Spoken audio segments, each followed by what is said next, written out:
H-Town, what's up? You know what time it is. It's time for the best 120 minutes of your day. The Chop Shop, the nation's #1 urban sports talk show, and also your midday sports happy hour. Yours truly, Robert Hatter, alongside Jim Hicks, coming to you live from Houston, Texas. But we're broadcasting all over the world via Facebook Live and YouTube Live. And today is Wednesday, Women Rock Wednesday, my favorite day of the week. We celebrate women every day. Y'all know this is one women topic. If something we got to talk about women, we talk about it every day. But it's just a special thing for me. I'll never forget the old radio station we were at. They was telling us Women Rock Wednesday was our lowest rated day and wanted to do away with it. And I said, no, we'll do away with you. We ain't gonna do away with Women Rock Wednesday. So it's important to me. That's why I want the women to support it. That's why I want y'all to be here early and fast and furious, because I don't like this. I used to then start the show without women. But guess what? I didn't got but 120 minutes, so I got to start it, on time. So share the show, everybody, right now. Let's see. What's this I'm on right now? What is this here? What is it? Oh, it's YouTube. Share the show, everybody. And we'll go from there, because it's gonna be a unique day on the show today. It's gonna be unique, and got a lot of stuff. I got the air out, turning all my devices, making sure my device is working here. But do me a favor, if you have a chance, when you're going to work out, you want to go do something, and you got your time, you're on your walk. Do me a favor and go listen to yesterday's show. I didn't realize how impactful was it until people was calling me from all over the country saying, wow. And I'm serious. I didn't, because when you up here and you doing this stuff, it's just coming from you, your heart. I wouldn't even mean to cover a subject like that. But what happened, young man, he said something. Let me see. I'm trying to find something, y'all. Hold on. Let's see.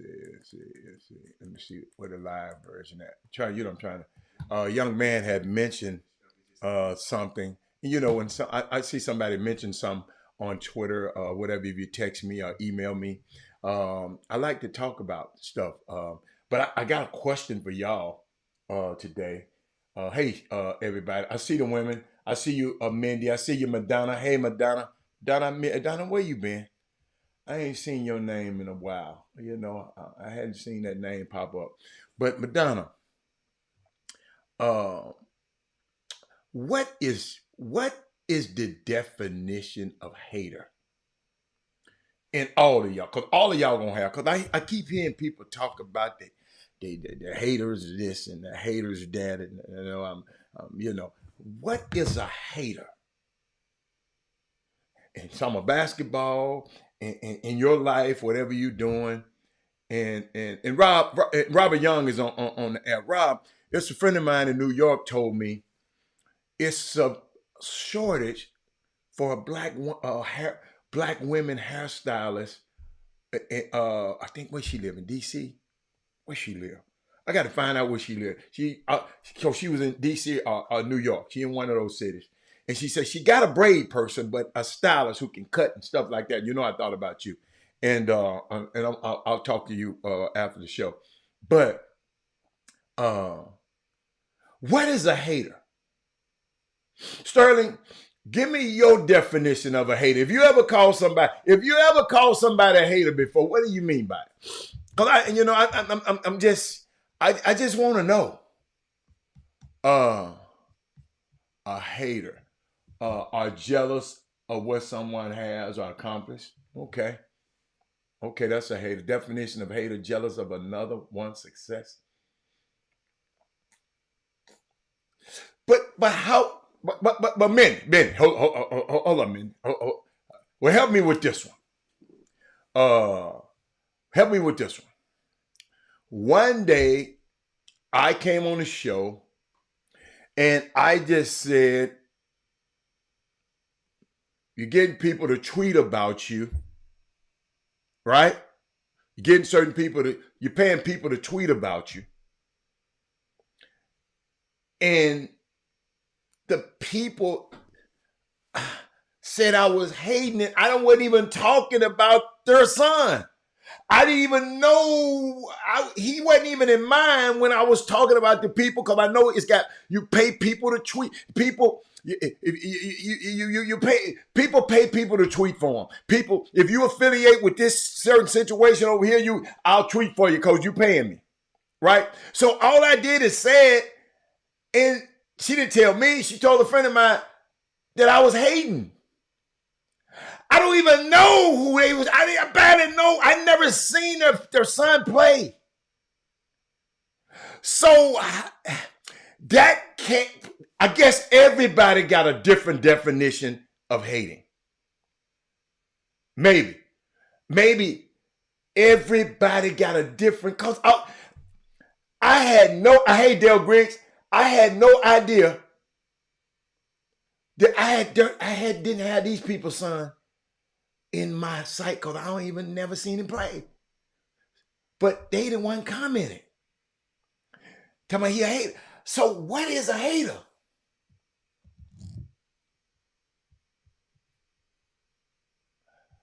I'm just saying, what is a hater? Now I know some of these people just, Now, Mindy, that's correct, because I've seen some jealous people, and they ain't got nothing good to say about you. I'm just trying to figure out. D White, what's up, D White?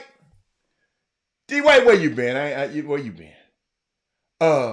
What's up, Belinda? Are jealous of someone else has? Yes. That's just envy. I call that envy. That's worse. That's worse. That's worse. Yeah, that's worse. Hey, Miss Kessa. Dealing with this crazy ass mess in summer basketball. Yes. Oh, Madonna, you've been dealing with but I'm just trying to jealous or envy on the next man. No, man, it can't be, because people got different definitions. So will y'all all agree with me that everybody got a different definition of hate then? Jealous mofo that want to do what you do, or what a person who dislike, okay, hate, jealous is what it is. Somebody ain't gave it to me, because it got to be. So would you agree? So everybody got a different. So hating is jealousy. A person that look at the glass half empty opposed to half full. Okay. Sometimes the hater falsely accuse another one. See, wow, Mindy Collins. I love Mindy Collins. She just don't. Dennis, I know that's your wife, but that's my girl. She says sometimes a hater falsely accuses another one of hate. I've seen that, Mindy. That's why I'm just trying to find y'all different definitions. Everybody, put some up there. I just want to know what you mean. They reacted, okay. It's not hating when speaking an opinion about a subject. What's up, Carmen? Hey, Carmen. Let's see. You never know. Let me see. Lakeisha say you never know what. And if someone told a mama something different, for her to say that. Lakeisha, thank you. I like that. But all the mama had to do is come listen to the show. But somebody did tell the mama that. You're right. But I didn't even know. I was just saying something. Because, people do that. But maybe I don't know. Just because someone called you a hater doesn't mean you're a hater. Sounds like the print that called you a hater was the. Mindy, I don't know what you said. Mindy, you messed up on that one. He said, some delusional. Oh, okay. Odyssey, now you got to keep it PG now. The core is jealousy. I like that. What's up, Reginald? I agree with Wendy, especially when it's a continuous behavior. Haters ain't never happy. Happy people ain't never happy. Did y'all know? I don't know if y'all was on the show. Lakeisha, somebody accused me. Man, you saying too many positive things about people on this show. Well, let me find the text. What they told me. Y'all, they told me that. You always got, that was the critique. You always got something good to say about somebody.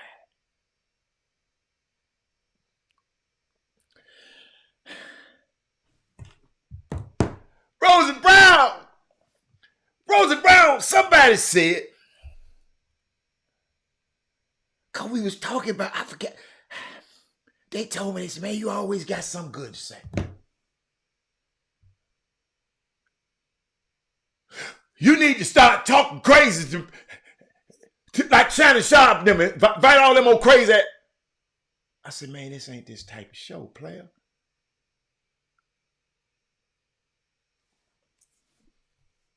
So, cause I said Big Coach is great and Johnny Armand is a great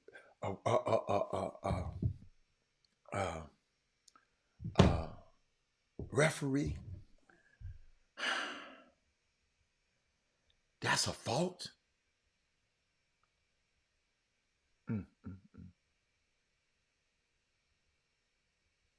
Y'all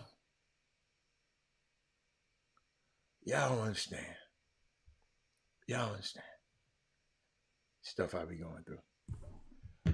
Constructive criticism for the mentally weak comes across as hating. That's a good one. See, I told y'all so smart. I love to hear y'all. How when information moves from one place to the other, it gets turned around. Yes, Lakeisha, somebody told me that. I'm trying to find exactly what they're saying. I'm trying to find exact. I send my notes somewhere, Lakeisha.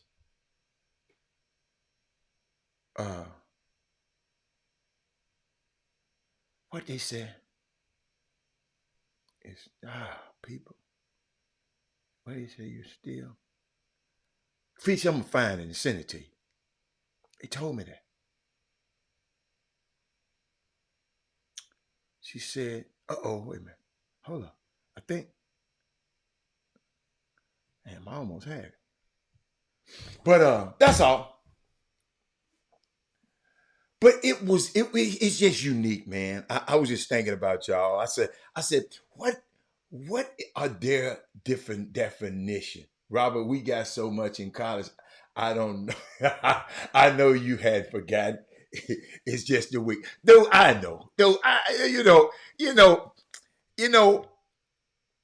I just was not. The reason it ain't that I'm. See, I had a great mom. I didn't never hear her talking about her friends and gossiping. All she was talked about was helping and building businesses and helping her community. She told me she better not never catch me playing the dozens. That's why I don't be on your group chats talking about people and be on. I guess I wasn't raised that way. My examples wasn't to sit on a phone and talk about Johnny Arnett. I talk about, that's just one thing I didn't pick up. I just didn't pick it up. Now, sometimes I'll be inquisitive about things because I'm trying to see what I can help you with. I ain't trying to, because people tell me, you in my business. No, we in season 10, week 4 of all your business you done put on Facebook and on social media.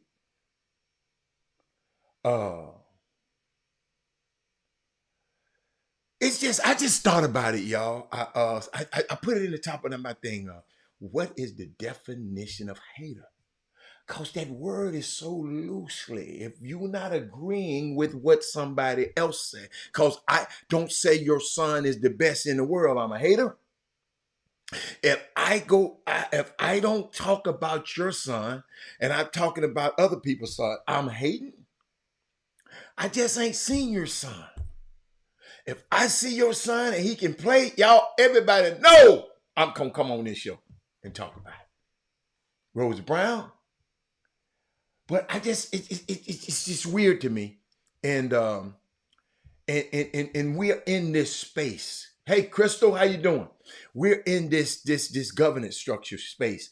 We got to be able to talk about stuff in this space like that. You know, they got people in the basketball community. They got feud. We got people don't want to play in this event because of this. People don't like his friend. We got this. I mean, I just, and I see it. And y'all, what? See, what y'all don't understand. And I'm gonna explain the position I have. Okay, with this. Okay, I don't take a side. I really don't. Jim is on this show, so out of respect for him being on this show, it's just certain things I will tell him, but there's certain lines I'm not going to cross because he is on this show.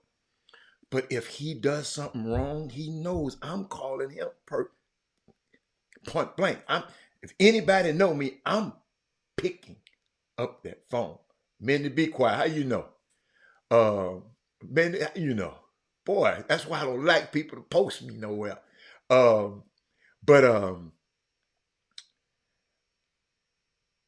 I right now, y'all, in my life, it's like I'm in a helicopter. Okay? Thinking. Ricky Jackson, helicopter. Calverta Jackson, my sister, is on it. When I got my sister, y'all better be nice. My sister don't play. But when I'm in a helicopter, I can see where the traffic is, where the mess is, I can tell you what, my job, I'm trying to get the basketball community, Cap Verde, in this city, up in the helicopter so they can see they don't have to go into that landmine. They don't have to go. If it's a wreck on 59, y'all, I'm finna tell you, you don't need to go on 50. See, what happens is most people in the summer basketball community are sitting in their car. All they can see is what's there, their present circumstances. Okay? That's all they can see because they sitting in the car. Nothing against them. They got a great view of where they are. But I'm trying to, when I give you this information, I'm trying to get you up in the helicopter and letting the parents know that we got power. The same power that you think these other people are wielding against you, they're dividing the city, Robert. It's always good to have choices in life. You know, all of y'all don't drive the same car. You went to one dealership, y'all don't go to the same grocery store. Some of y'all like Kroger. I like another one. I ain't gonna say who is, but some of y'all like them. It's choices in life. I don't mind healthy competition. It's up to you to choose. How is you dividing the city? Your kid's gonna still, if your kid is good enough, they're gonna still get a scholarship to play.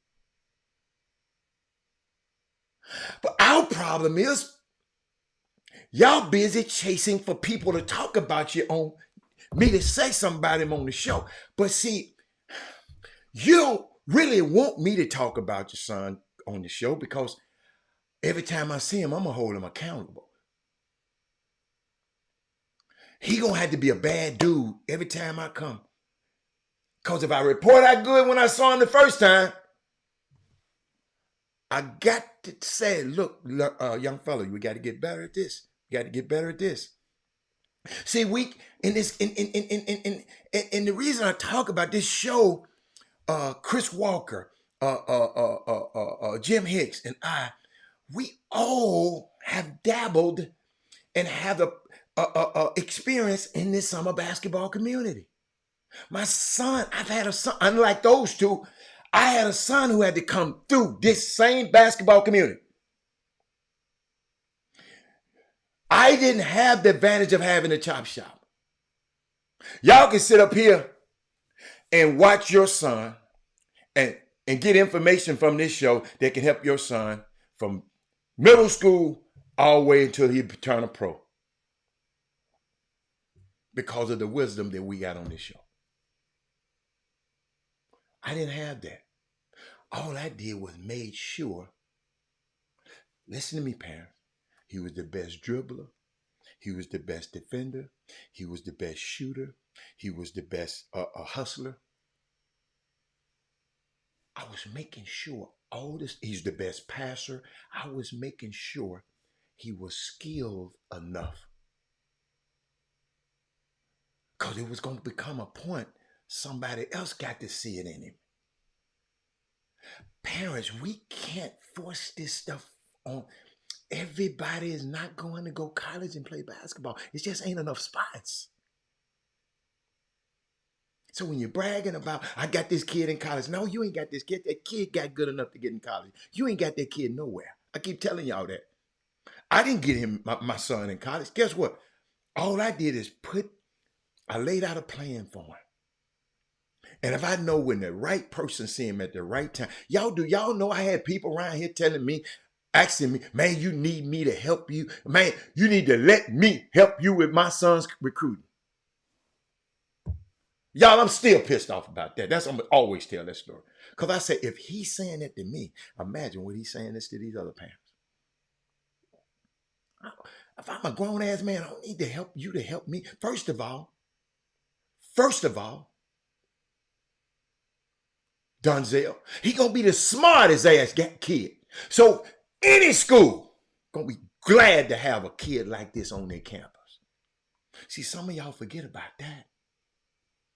I ask him, you ever talk to him?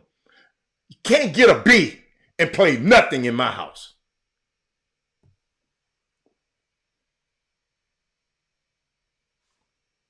Mess around in the 11th grade and saw a little girl he liked. Got his first ever B. I was livid. Dude, that stopped you from being a valedictorian, out of salutatorian. That percentage point in the 11th grade stop you. Because you little girl done kiss you on your neck. And that's going to happen. But me, player, I dropped him off. I know I got some new people. I'll never forget this. I dropped him off in the 9th grade. Never forget this. I don't think my sister even told her. I don't even told her. I dropped him off, Raymore, 9th grade. Pulled up. But, you know, I used to love to take my son to school. That was one of my favorite times of the day. I'd go to school with him. Now, when he got to high school, he told my dad, you can't come to lunch no more. I used to like to take my son to school in the morning. If I'm in town, go eat lunch with him. Then come get him after practice. Come watch his practice. Because what I thought about is, I look at time. Y'all know how I think about time. Time's so valuable. I looked at the time. I said, they gonna have my son at their school for 8 hours. If my son go to his mom's house after school, she gonna have him for the rest of them hours. He got to study, whatever. If I don't have my input in there, her and the school will be raising my son. No. I had to split that up. Me and you early in the morning, workouts. I come back, we had lunch. Now in high school, I let him, but I was back there at practice. I told him, don't make me no appointments, no meetings after 2 o'clock. I'm going to my son's practice. That's what I sacrificed for him. I sacrificed that time because I wanted to have influence over him. Not the school having 8 hours. That's more than I'm gonna spend with it. So I had to break up that monotony, that situation, because I know whatever you put in a cat, that's who's gonna shape this culture. Media shapes our culture. At the school, that's gonna shape his culture. If he's there with them 8 hours a day. So when I thought about that, and he was playing, and I just made sure he was, dude. There ain't nobody, ain't none of my friends in none of my classes. No, you're in AP classes. Your job is to get your friends up to speed so they can be in these classes the next year. You ain't finna go back to them, that class.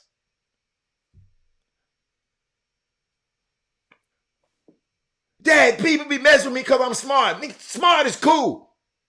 Look at Barack Obama,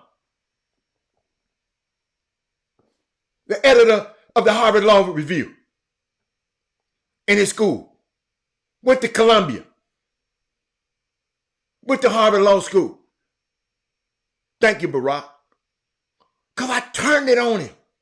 Wore glasses. AP classes. Wore goggles on the basketball court. And if you didn't know him, you'll come in there and think you can. And then after the game, you'll say, oh, that little dude in them goggles don't play. But ladies and gentlemen, this is the experience I'm trying to give you, because I had a kid just like y'all. He wasn't tall. Little bitty thing. But you put him in between them 94 feet, he turned into a Tasman. I'm telling him, I don't know whose son he is over there. He my son when in the classroom. He goes crazy. I'm telling you, y'all, first time I ever heard him curse, I didn't know my son cursed. No, he ain't cursing around me. But I go in the gym one day, I'm in there, and then I heard some stuff he said. I said, whoa, play. Somebody put, wow, that's your dad. Then he told me, my bad. I said, dude, let me tell you something. What if your grandma had walked in here, man? You can't be doing that, man. You can't be doing that. So, but make sure the kid can play.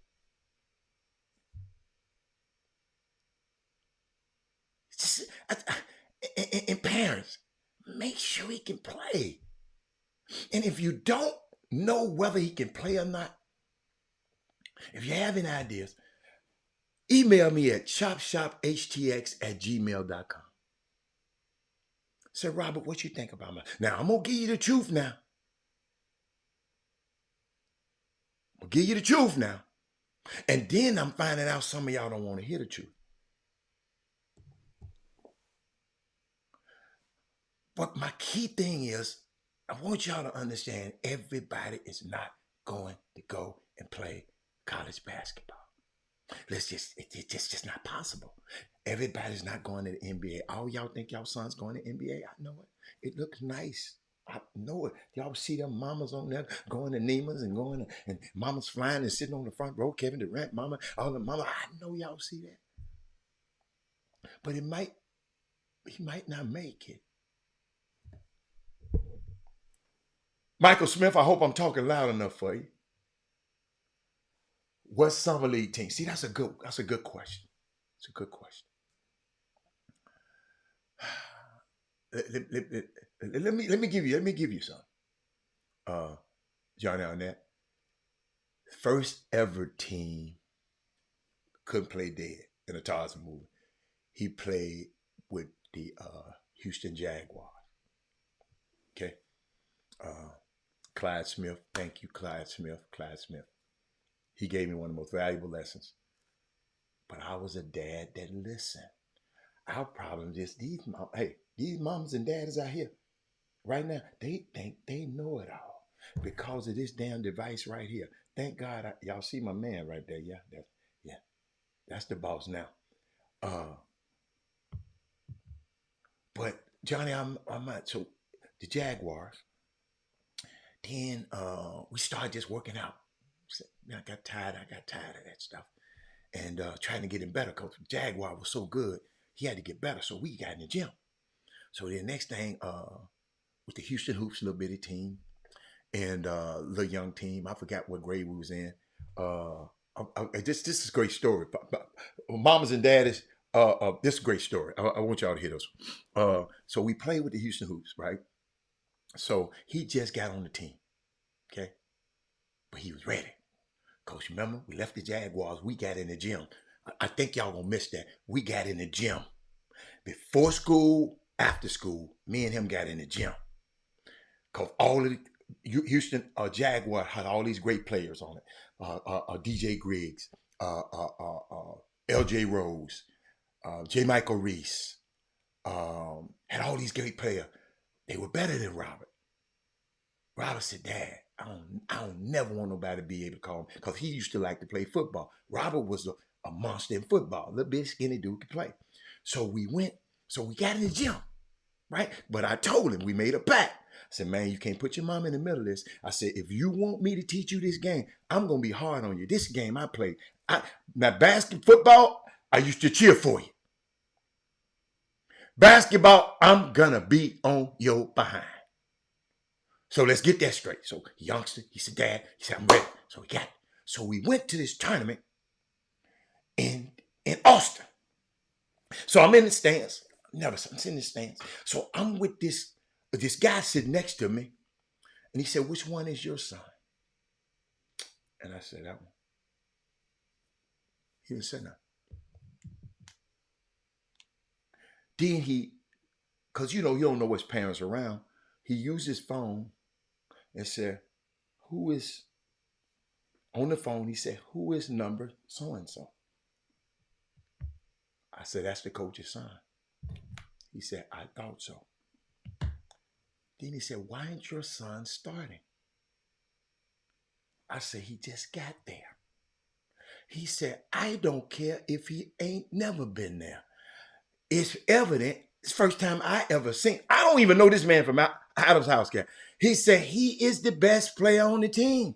Why is he not? I said, he just got there. He said, I don't care. So we weren't going to stay on that team long. I didn't say that to my son.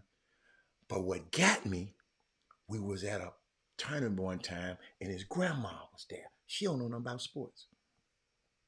And she said, after the game, she said, Robert, why does every time Robert get the ball, the coach says swing it? She says, that a good thing?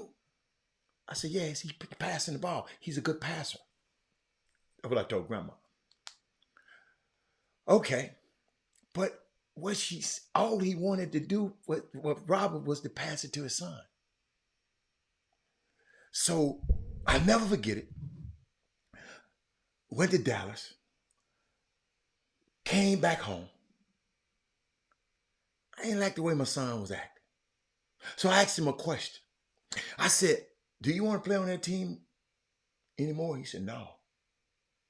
He went, they give you a little bag or uniform.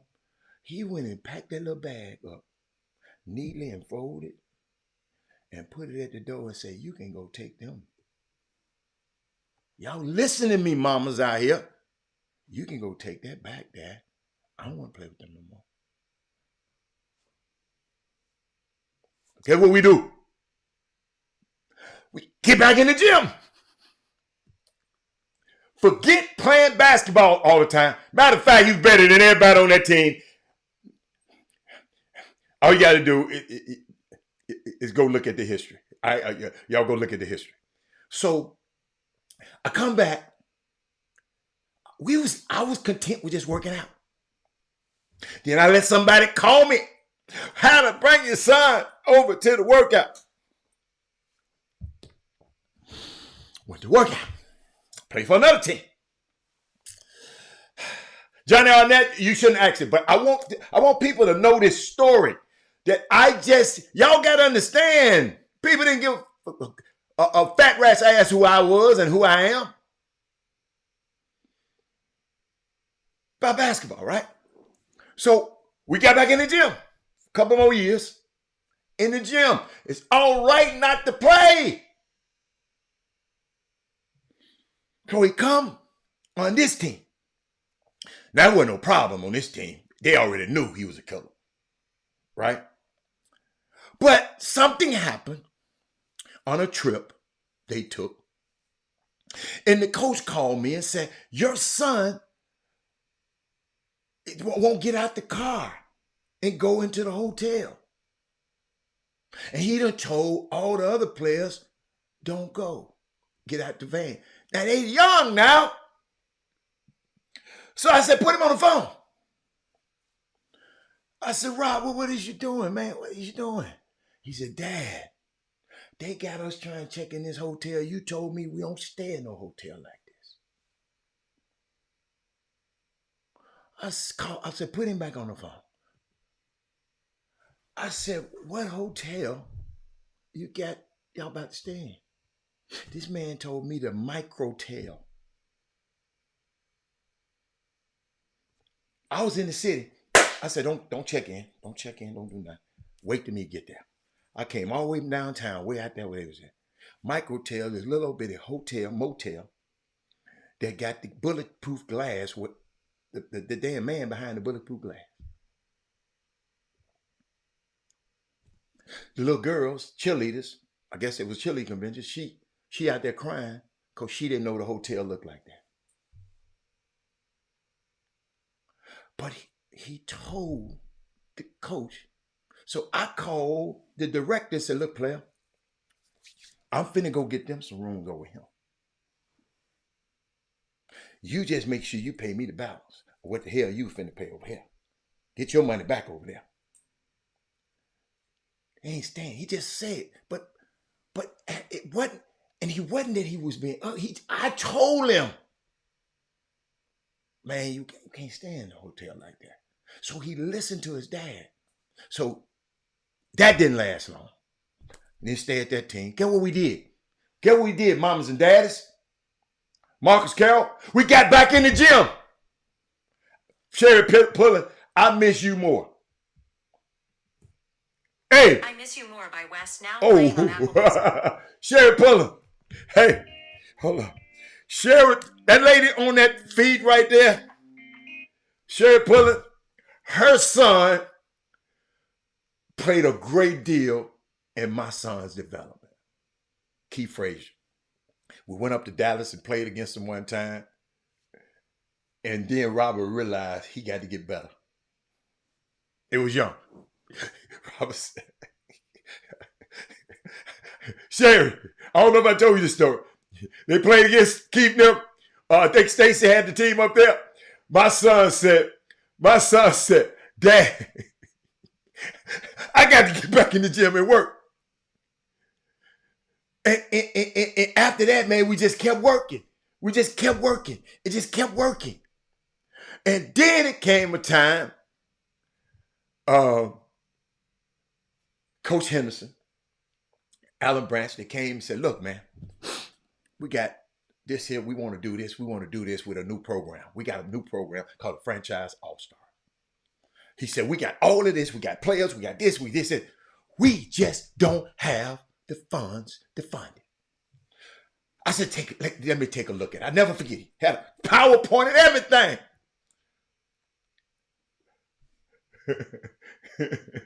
Look at it. Hold up. Watch this. He talking about goggles. Hey, so I'm going to come back to you, Johnny, but let me finish the story because I've been, I'm trying to go in chronological order. So I said, hey, man, I look at this player, at this player. I ain't crazy. The man had John Henson on the team.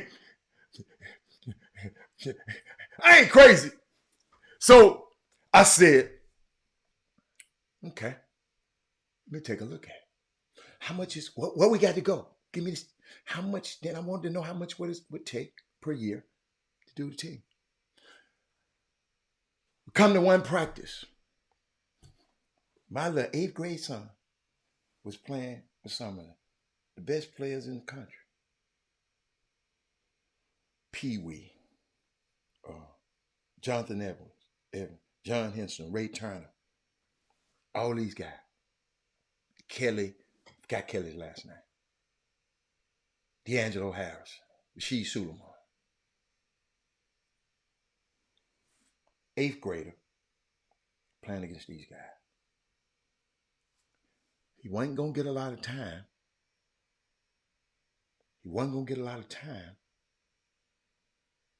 But he got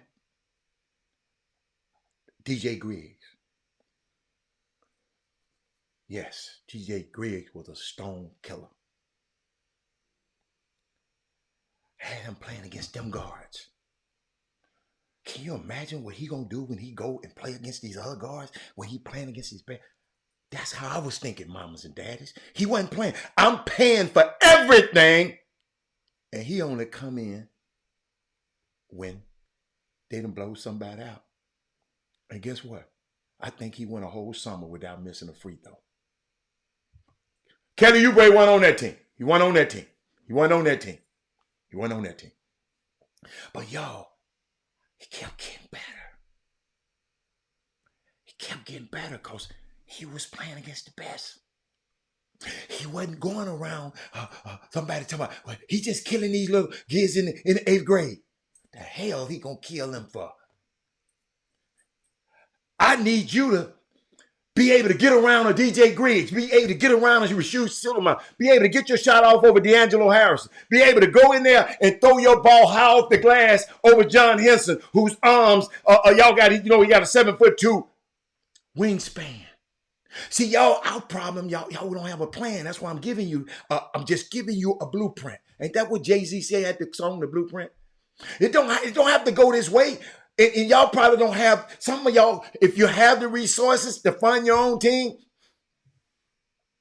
But I ain't fund my team just to let my son play. Because I never told the coach ever put him in the game. You know what the coach did? I'm going to show you how cold the coach is. I'm going to show you how thoughtful Terrell Henderson did. He formed a younger team under franchise. So Robert, when he want to go somewhere else, he can go get his game off.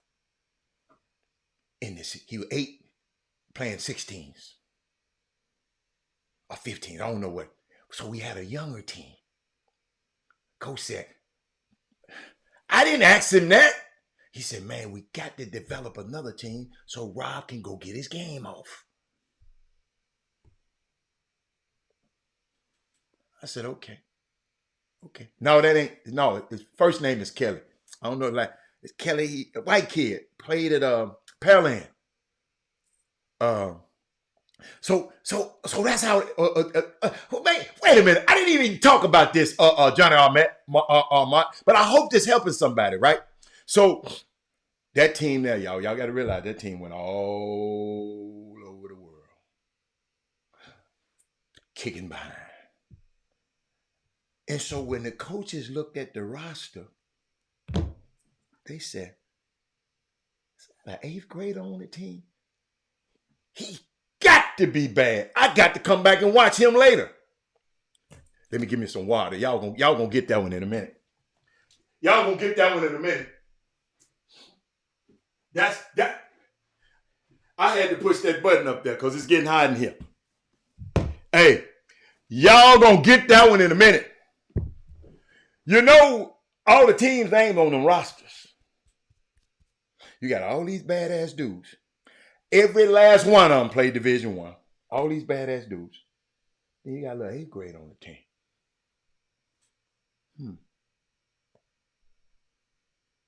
So that's what happened.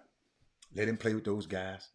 Then his last year, Johnny Arnett, my son come and told me something that I just didn't really want to hear. Dad, I want to play on the EYBL. Because Nike, that's their second year in existence. I said, man. He said, Dad, because I want some of those tennis shoes that they going to give them. You can't buy them in the store. I got to earn them by being on the team. See, back then, you had to be good to be on EYBL team. I'm seeing some guys on EYBL teams. Them kids they ain't ready for that. They ain't ready for that, man. But I'll never forget, uh, they had a special tryout for him. The only practice they ever had all year. He went in because one of the teams said he wasn't good enough. So we said, okay, we go to Houston Hoops. Houston Hoops felt he was good enough. Justice Winslow, Kelly Oubre, who else? Keith Frazier, and all these McDonald All-Americans on the team. They felt he was good enough. The other team did. And then he finished. That's how he finished out his career. I ain't gonna lie. I wanted him to stay with franchise, but y'all gotta understand these kids, right? I knew he could play. I knew he was gonna get a scholarship. I knew he can play in college. See, all those years I kept telling you we got in the gym, that prepared him to play as a freshman. Once he stepped on the campus,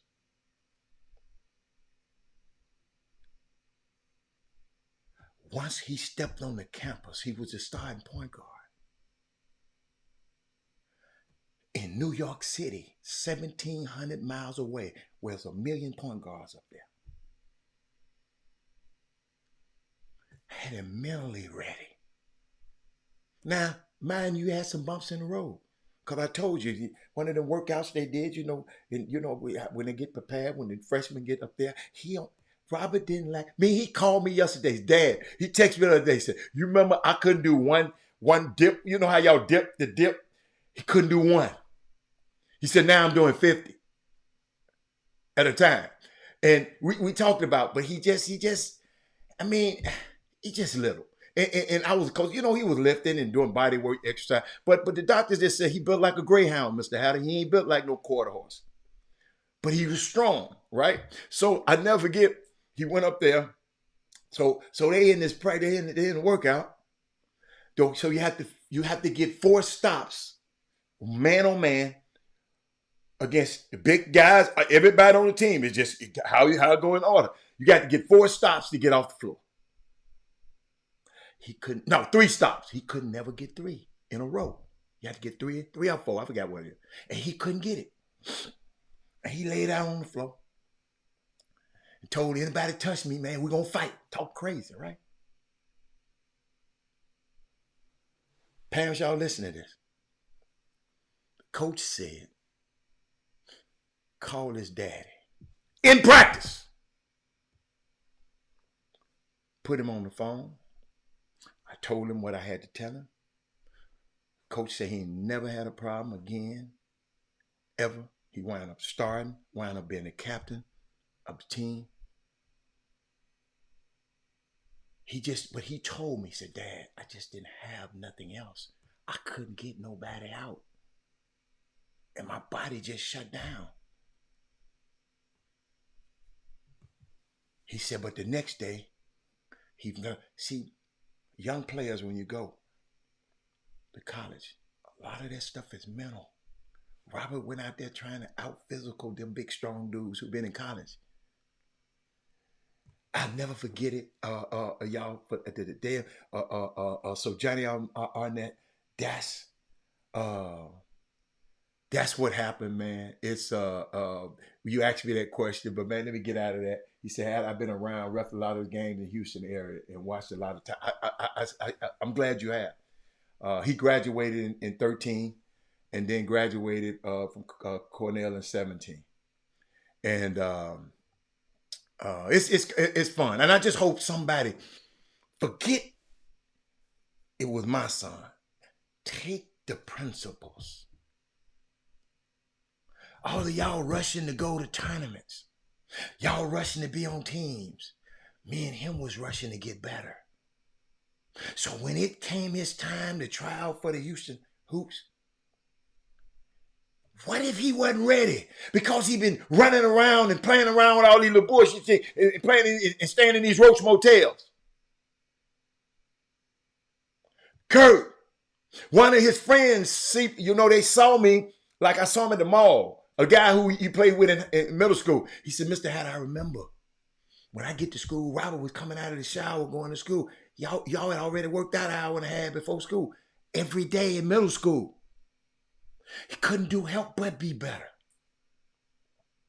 Shout out to John Lucas and Bilal Badley and Marcus Carroll, those guys over there.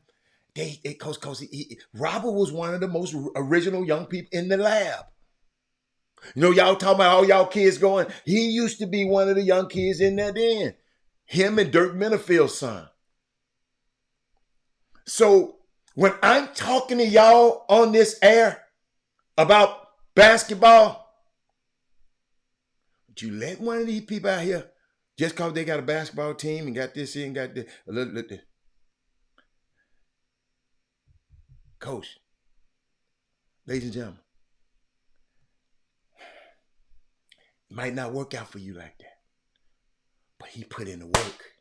And people always talking about, Robert, you did such a great job. No, that boy put in the work. He could have easily said, man, Dad, this is too much. That little boy put in the work, man. I'll never forget. I'll never forget one of my proudest moments of him we had, and that's why I love Keith Frazier to death. We were in Vegas, and Keith went played with another team, I guess that day, weekend, or something like that, and it became Robert's time to start, and we wound up winning that tournament. I'll never forget it. It was the greatest. I was proud of it. I was proud of him because I know, he think he good. You know what I'm saying? But he was playing in front of some dude. I'm a realist as a dad. He was playing in front of some dogs. Dogs. Every one of them dudes can play. I mean, the dudes was playing against. I never forget. The coach come talking about, well, Robert, I'm at the gym. He's not playing. I said, Coach, you can take your ass on back over there. He got to pick his spots to play in here. And the coach that kept coming to the games happened to be the coach that we signed with, Bill Courtney at Cornell. Because he was looking at this dude, and I think the dude went to USC. And they'll play games with you now, parents. Because Coach Courtney and them, they wasn't calling Robert, right? But Columbia and Princeton and all them people kept calling, right? So I just told Robert we'll go visit. I didn't go. Let him and his mama go. I ain't doing all that. Dream visit. See that? Boy, I love that Sherry. So Sherry, think about this, Sherry. Cornell stopped calling Robert. So mama hot. Because she didn't like Cornell no way anyway, because I went there. I went up there first with Robert. I took Robert on just an unofficial. So she really ain't like that. But I never forget, I told him, you know how I do now. Mamas, watch this, mamas. And daddies. I said, Columbia, we're going to come visit you on the night you play Cornell.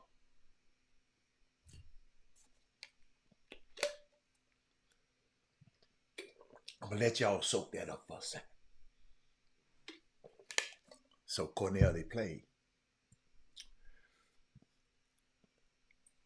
The associate head coach for Cornell saw Robert and the mom sitting behind Columbia's bench.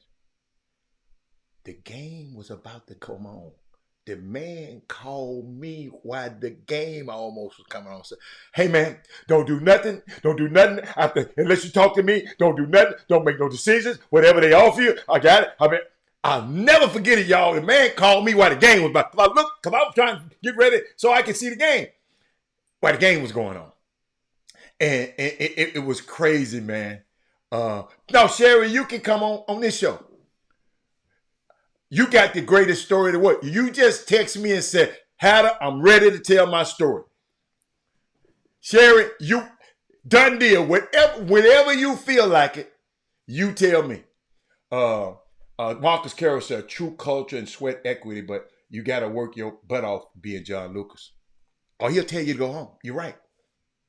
You're right. But y'all, Johnny, I'm glad Johnny, a lot of people knew. They probably ain't never heard this story.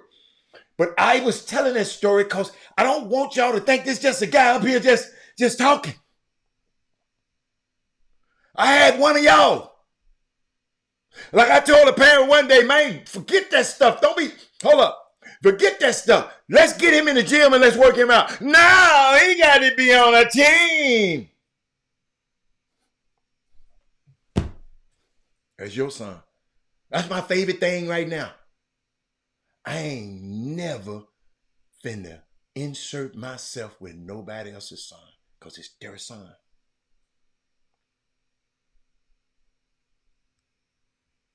You can do all you can, but at the end of the day, it's their son.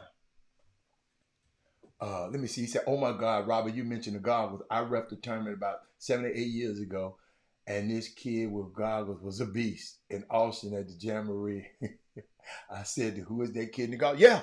And that's what I told. That's why I always tell my son, don't you come out of that gym without nobody saying who you are. See, y'all got these cool ass sons. My son walked in the gym with his shoes laced up. Not with no freaking slides on. So he gonna get any extra shots before them while them dudes sitting on 15 minutes putting their slides on.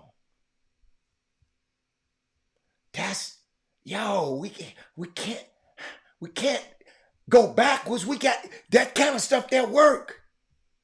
Let me see if I'm not saying it. If he don't work, them teams gonna embarrass their kid. Yes. Ira Bowman. I don't remember no Ira Bowman. I don't remember Ira Bowman. What's up, Jones? I don't remember Ira Bowman at all. I don't remember him, Charles. I mean, Marcus Carroll. I just don't remember that name. He wasn't one of the coaches. But the NFL draft is tomorrow, ladies and gentlemen. Reggie Bush is getting his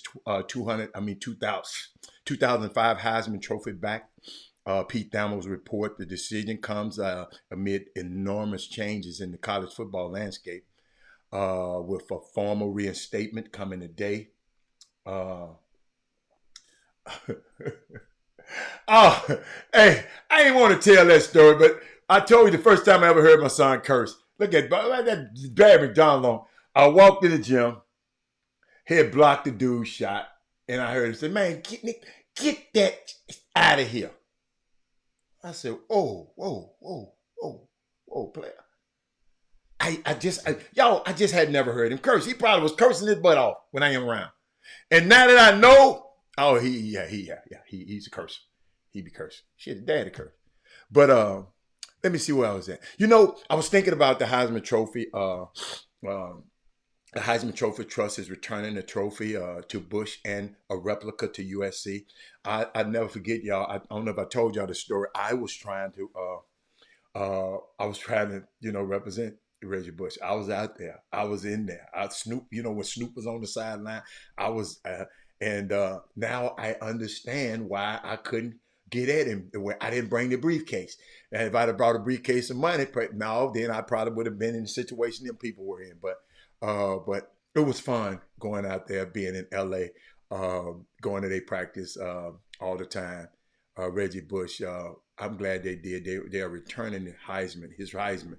But now it's time to me to put Fab Five back into the history books. If we're going to go there, for Jalen Rose and Chris Webber and Juwan Howard and Jimmy King and Ray Jackson, because they changed college hoops forever. Just because they took some benefits from people. And now everybody's benefiting from their name, image, and likeness. So NCAA, the Heisman got it right. Now it's time for you to get it right and return those guys to glory. They need the Fab Five change the way we look at college basketball. And I got a question. Have you read Chris Webber's book? No, I haven't. I haven't read it. I think I got it somewhere. Oh, you was gonna say that is Moody? Yes. And I'm gonna move. And I was thinking about something too, man, because I'm just in love with this girl, Monica McNutt. I remember the first time I ever saw her. She worked on a set with Chris Walker about a couple of years ago, and I said, Chris Walker, that girl gonna be a star. Oh, she went to Georgetown. Yeah, she did. I said, hey, Chris Walker, she gonna be something. It's about 2 years ago. I mean, when Chris first got the he said, hey, woo, hold up. Sherry said it. NCAA should, now the NCAA ain't generous right now, baby. They ain't generous. They still ain't gave you no money. You mean you wish Keith Frazier your son could have benefited from his name, image, and likeness? Oh my goodness, Sherry. I wish we could have also. Maybe they should pay back pay. Maybe. But I never forget, man. I'm going to tell you why. It's Women Rock Wednesday. Y'all know I can't forget about my women. But Monica, she called that game for the radio. I don't know why y'all ain't sharing this show. I just gave some stuff can help some parents. Make sure you share this show. But I saw this, man. Y'all got to check this out. Watch this. Y'all know this would have been me. Monica is in the role that I play on the broadcasting team, because the play-by-play is Chatterbox. And I did it one time when he was in the restroom too long. He came back, and I did it one time. It's a little bit different. But check this out. Down by 5. Brunson still with the dribble. Stops in the dotted circle. Little pitch and catch with Hart. Now Brunson, left side of the arc, tries to split the defense. Lowry knocks it away. Loose ball picked up by DiVincenzo. Circling at the top of the arc, into the corner. Brunson, pump fake, three-pointer, left side, front rim, gets the roll! Three-pointer is good. It's a 2-point game. Knicks down 2 with 27 seconds to go. Inbound is knocked away by Maxey. Gets the ball back, falls to the floor, stolen by Hart. DiVincenzo three-pointer, no good. Hartenstein, the offensive rebound. He kicks it out to Anunoby. DiVincenzo again, knocks it down! Knicks lead! 13 seconds to go! Timeout, Philadelphia! This is unreal. You talk about a team that refuses to quit and has been saying since the last dozen games of the regular season, as loud and proudly as anyone who will listen, we will find a way. Jalen Brunson has had a flat-out terrible basketball game, but knocks down a 3 to make it a one-possession ball game. The scramble, the rebound, and Dante DiVincenzo, who set a new Knick high in three-pointers made, adds one more in this postseason. Oh my God. By 5. Brunson still with the dribble. Stops. Hey, y'all, my blood boiling, man. I wish I could go call a game right now. Did y'all see that? Did y'all see? Y'all know I'm going to study that. I'm going to study that dude, because that dude was on the call too now. He was bad now. That little piece of tape right there, y'all, I'm going to study for the whole summer. Because I'm going to come back next year but I'm going to put my flavor on it. You know, I'm just trying to play by play, man. That stuff, there is something else. It's something else. That's why I shout out to Chatterbox. My hat be off to him. But I wanted to share that with y'all. And I got some more information for y'all. And I'm just going, I got information galore. I haven't even talked about it because of Johnny Arnett. John Arnett messed the whole show up. But y'all LeBron. The Thaddeus move said that sound like me. Yeah, I use that. And y'all know my favorite. Unbelievable. Y'all leave me alone. Leave me alone. But LeBron and Katie are both down 0-2. And Steph didn't even make it this far.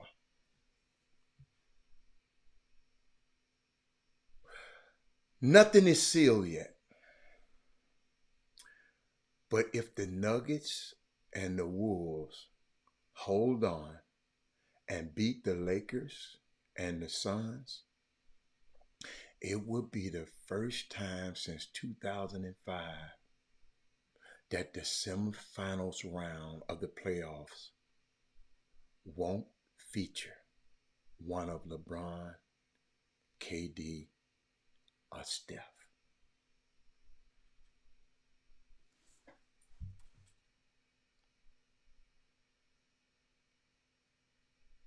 This Summer Olympics really gonna be the last dance. Did y'all get that? Did y'all get what I just said? Do y'all know how significant that is?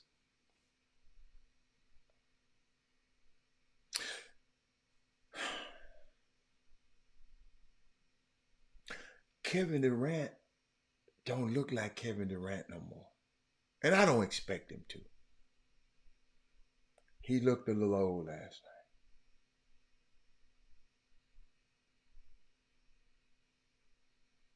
Saw the games last night.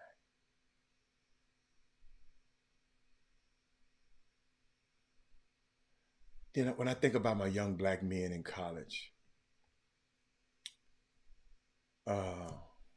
future doctors, lawyers, got enough basketball players. Future doctors, lawyers, CEOs, senators, congressmen, architects, engineers, entrepreneurs, teachers, professors, software developers, therapists, dentists, and much, much more. To my young black men in college, keep rising. Destined for greatness. I am courageous. We are destined for greatness. We are destined for greatness. We are more house.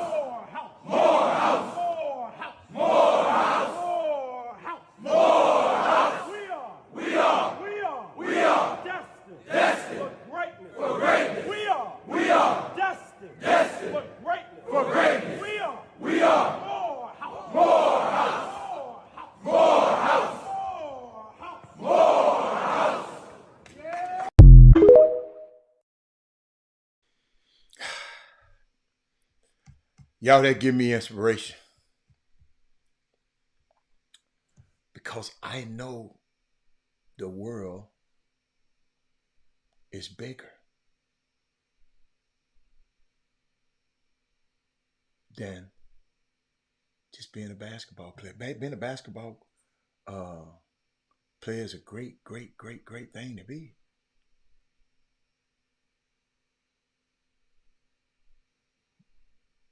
But don't y'all know?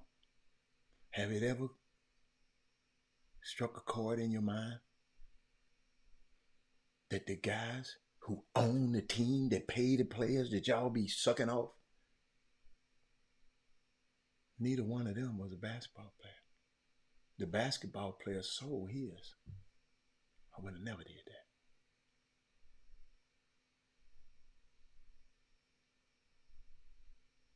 Did y'all hear what I said, mamas? See, when I look at young men in college, I don't look at them as basketball players. Maybe it's because I've been in this industry for 30 years and I've seen so many basketball and football players who didn't go and take the school and the education serious and wind up being broke and unemployed and want to do all crazy stuff. But those young black men in college, future doctors, lawyers, CEOs, senators, congressmen, we need more congressmen. Y'all know we ain't got Cory Booker.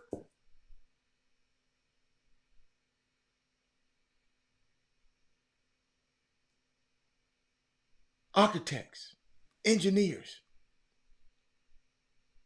When the last time have you said, one of your sons, man, I want to be an entrepreneur.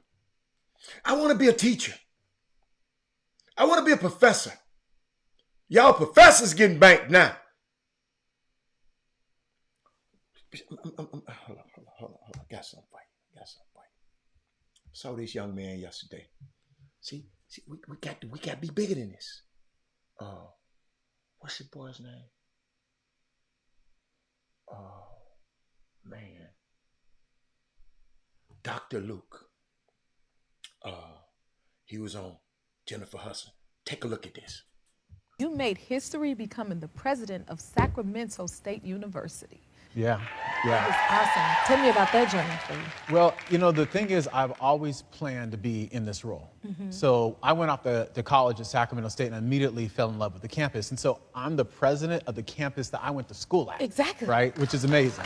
Tell us about your new initiative that you're launching this fall. Yeah, so this fall we are launching the first ever in the nation, a Black Honors College. Oh. So, yes. Well, all right.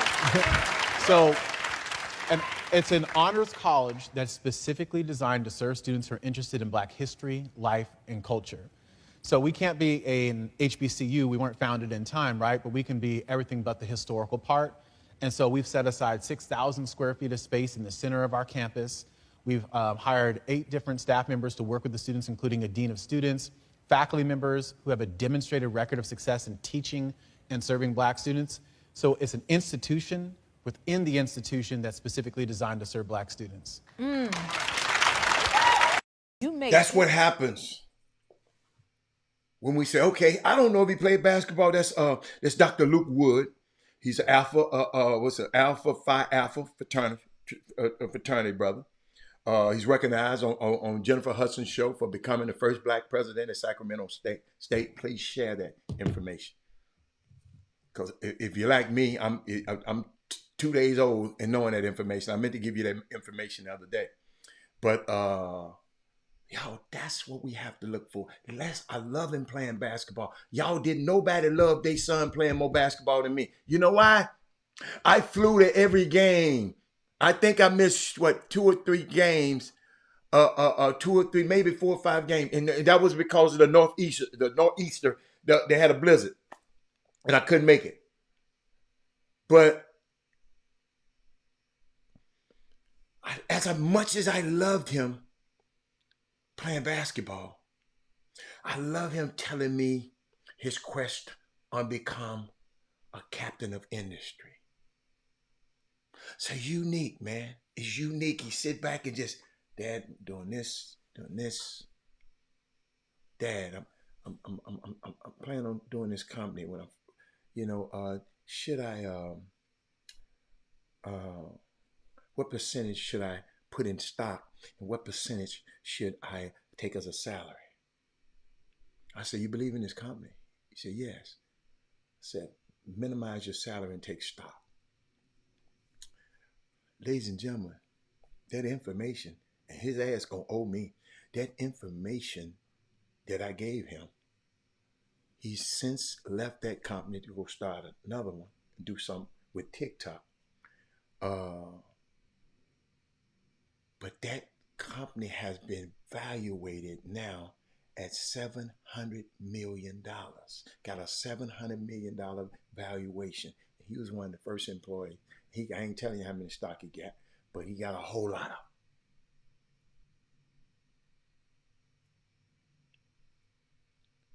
But he became a captain of industry.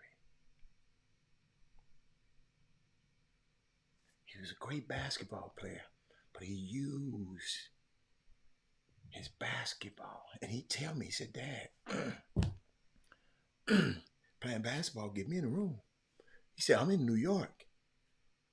Cornell's in New York. Everywhere I go, people remember me. I mean, that's the kind of stuff you got to, Jeremy, that's the kind of stuff we got to, Jeremy, let him play basketball. Let him, my son thought he was going to NBA, but you know what his daddy said? Your habits don't line up to the guys that I represented. So let's rethink this thing. But shout out to Caitlin Clark. She got a deal with Nike that is set to be worth, I think, $28 million over 8 years, the largest sponsorship ever for a women's basketball player on Women Rock Wednesday. They talked about the other offers. They said she got an offer from Under Armour, $16 million for 4 years. She got an offer from Adidas, $6 million for 4 years. She told Puma showed interest but walk away because they told them, if you ain't starting at $3 million, don't even call me.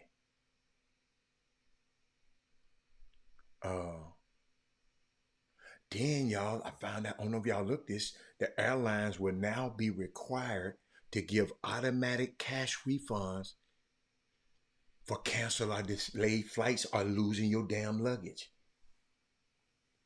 Joe Biden did that, just in case y'all didn't know. Let me read it for you, because y'all, some of y'all, and I understand y'all let these celebrities brainwash y'all.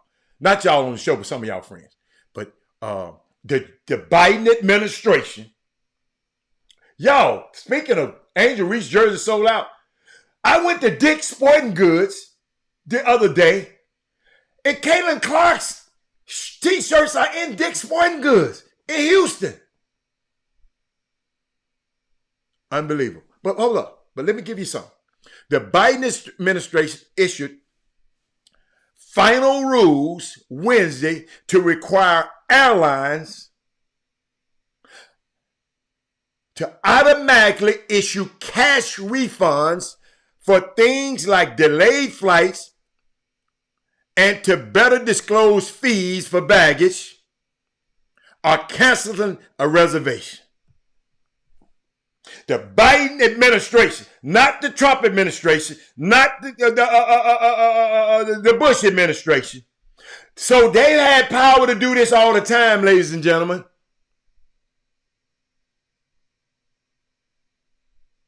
I'm just letting y'all know, because y'all be so caught up in everything else. I want y'all to make sure. Y'all can call him sleep. He wasn't sleep on this one. And the only people who call the man Sleepy Joe is them black-ass MAGA Negroes. Alfio, so watch your code words on this show.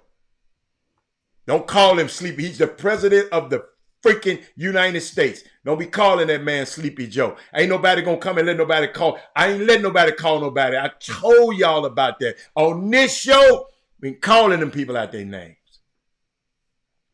Somebody can come up here and call you out your name. I'm gonna check them. So Alfio Visa, don't do that. I don't play that over here. That's the dozens right there that my mom taught me not to play. Don't play that, Doc. See, that is Moody said that's the first thing he'd have heard it on media. That's all right.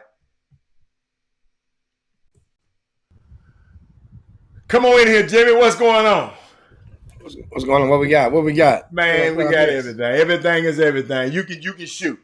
You can shoot and talk about whatever you want to. What we talking about? What we got in the mailbag? You ain't gonna cover what I just covered. I already know it. So we can talk about sports now. We can talk about it.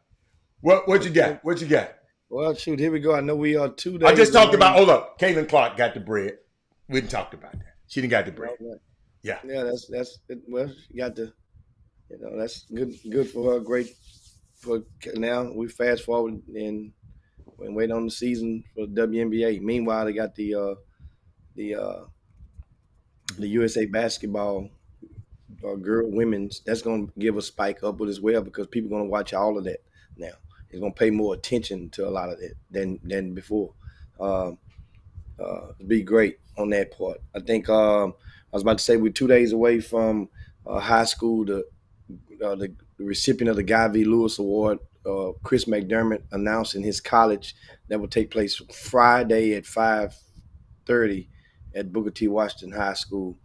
I guess it's not just Chris, but it's two teammates as well, Otis Carter and Abraham Kirksey, all seniors. They agreed to make their announcements at the same time, and it will be in the gymnasium, I think, at Booker T. Washington. So that's cool, a cool moment, because not often do situations like that where you have a Division I player wait on his teammates and share that moment with them. Most of the time it's just, let me get my edit out there and get my video out there and go with it. See, big coach Says Chris Johnson committed to SFA. That's a question. It's a question mark. Oh, It's a question. yes. Oh, he did? Yes. Okay. That's according to, unless he changed his mind. Okay. I mean, I don't know. I don't keep up with that. Yeah, that was about 2 days ago, Okay. actually.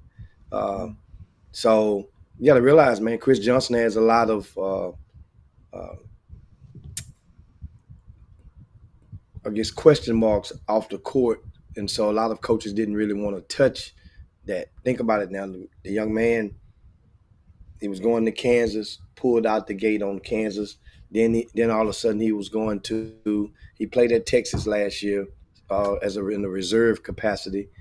And you can tell, remember, we talked about it. Remember when Texas played when they came and played against University of Houston, right on the Chop Shop, we talked about the minutes he had played. I think only it was less than 6 minutes, if that many, when they played the Houston Cougars in the Fertitta Center. And I say at that moment, you could tell he's not coming back. And sure enough, he got in the portal. And, it takes a certain type of coach to handle a kid like Chris. Chris is talented, man. But at the same time, when so many of you guys make kids believe that the one and done carrot is really, really attainable for them, when it's and that's not reality. And you can see it. Was he a McDonald All-American? No. He wasn't? No. Okay. So who told him he was run and done?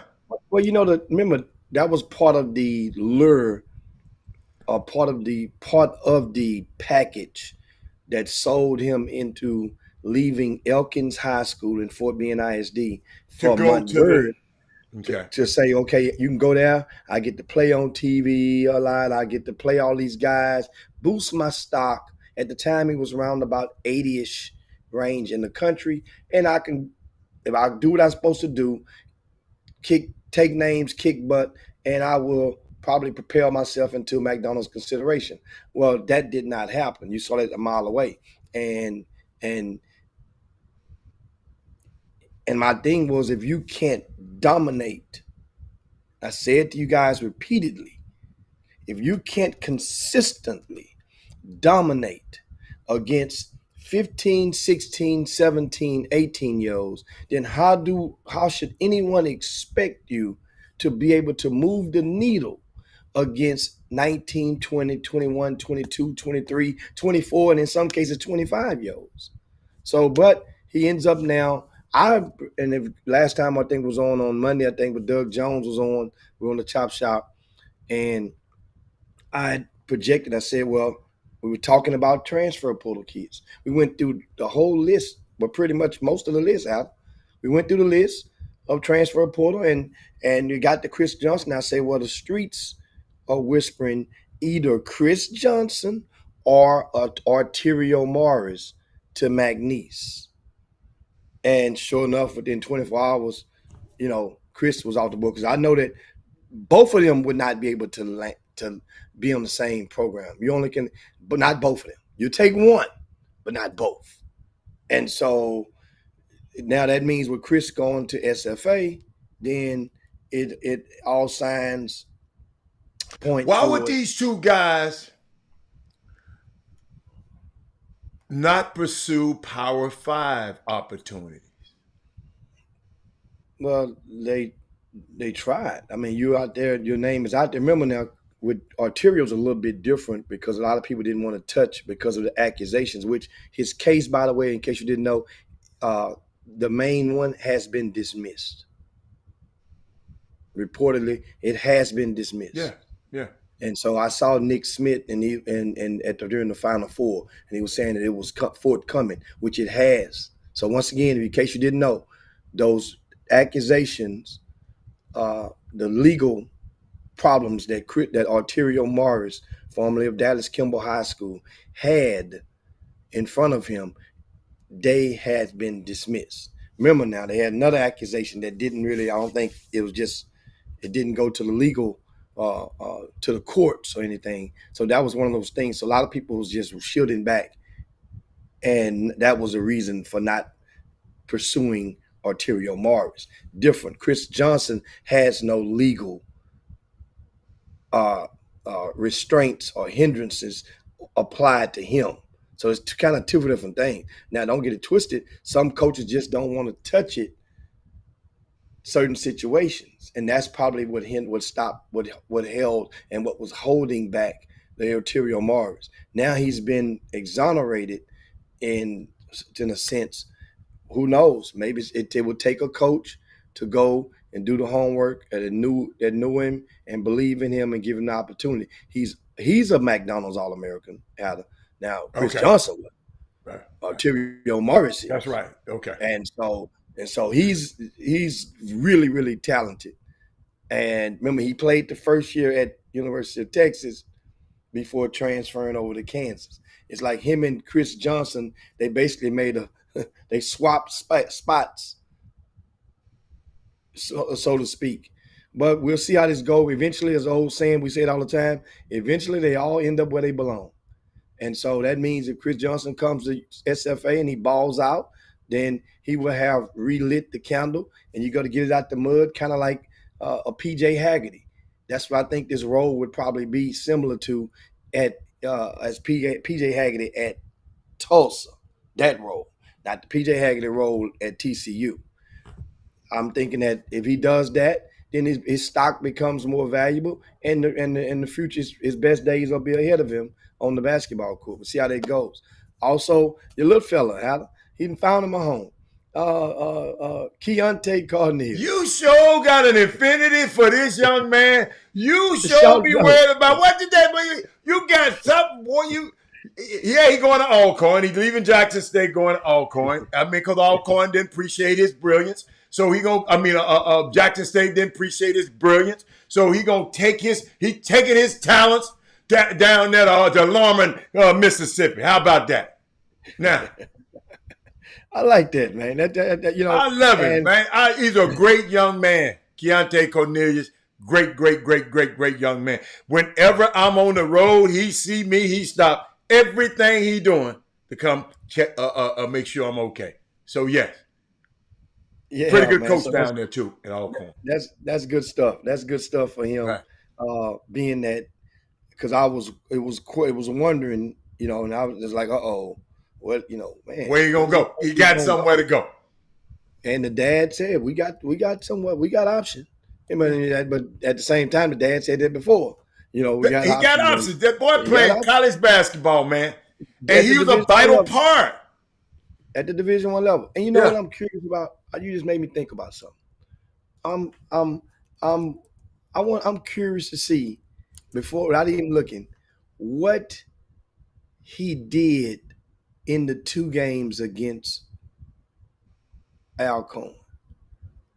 That's a good one. I pronounce the name like it. But I'm curious. I'm just curious. I'm looking it up to see. Let's see, Jackson State basketball. Let's just cut right through it. Yeah. That cut right to the chase. Yeah, right. Yeah. I'm looking it up. I want to see. I'm curious to see what, once again, because sometimes if you fared well against a team, that means that's the best scout you can get, because they actually, and he started for most of the games in the latter part of the season. So I'm looking at, let's go from the bottom up. And they lost in overtime, right, on February the 24th. And that's the last time they played Jackson State and Alcorn. Keontae Cornelius, 36 minutes, 7 for 12 from the field, 3 for 5 from three-point land, hit both of his free throws, had 19 points, right? No turnovers. That's my dude. And understand, because that's the first thing come to my mind. Of course, Alcorn won the game, but your last lingers on. And that was, I guarantee you, that means at some point of that game, if I was to go to the play-by-play, look, Keontae probably got hot and made a barrage of plays, right? And he didn't have no assist that game, but You know, his role that day was to pull that thing, man. That was his role that game, to pull that thing. He didn't take the 12 shots. He didn't take the 12 shots. He had 19 points. He didn't take the 12. He could have took a lot more now. Don't know him. That's why he at Alcorn right now. So you done summed that up. You done got the formula. That's why he's at Alcorn right now. Yes. Yeah. And you know what? Here's a good question DeAndre Armani has in regard to these young people. He says, what's keeping or what kept them from making better decision on the fit the first time? All right. It's a crapshoot. It's DeAndre, man. How the hell you know? Are you with the first woman you was ever with before? You with the first girl you ever met? You with the first wife you ever met?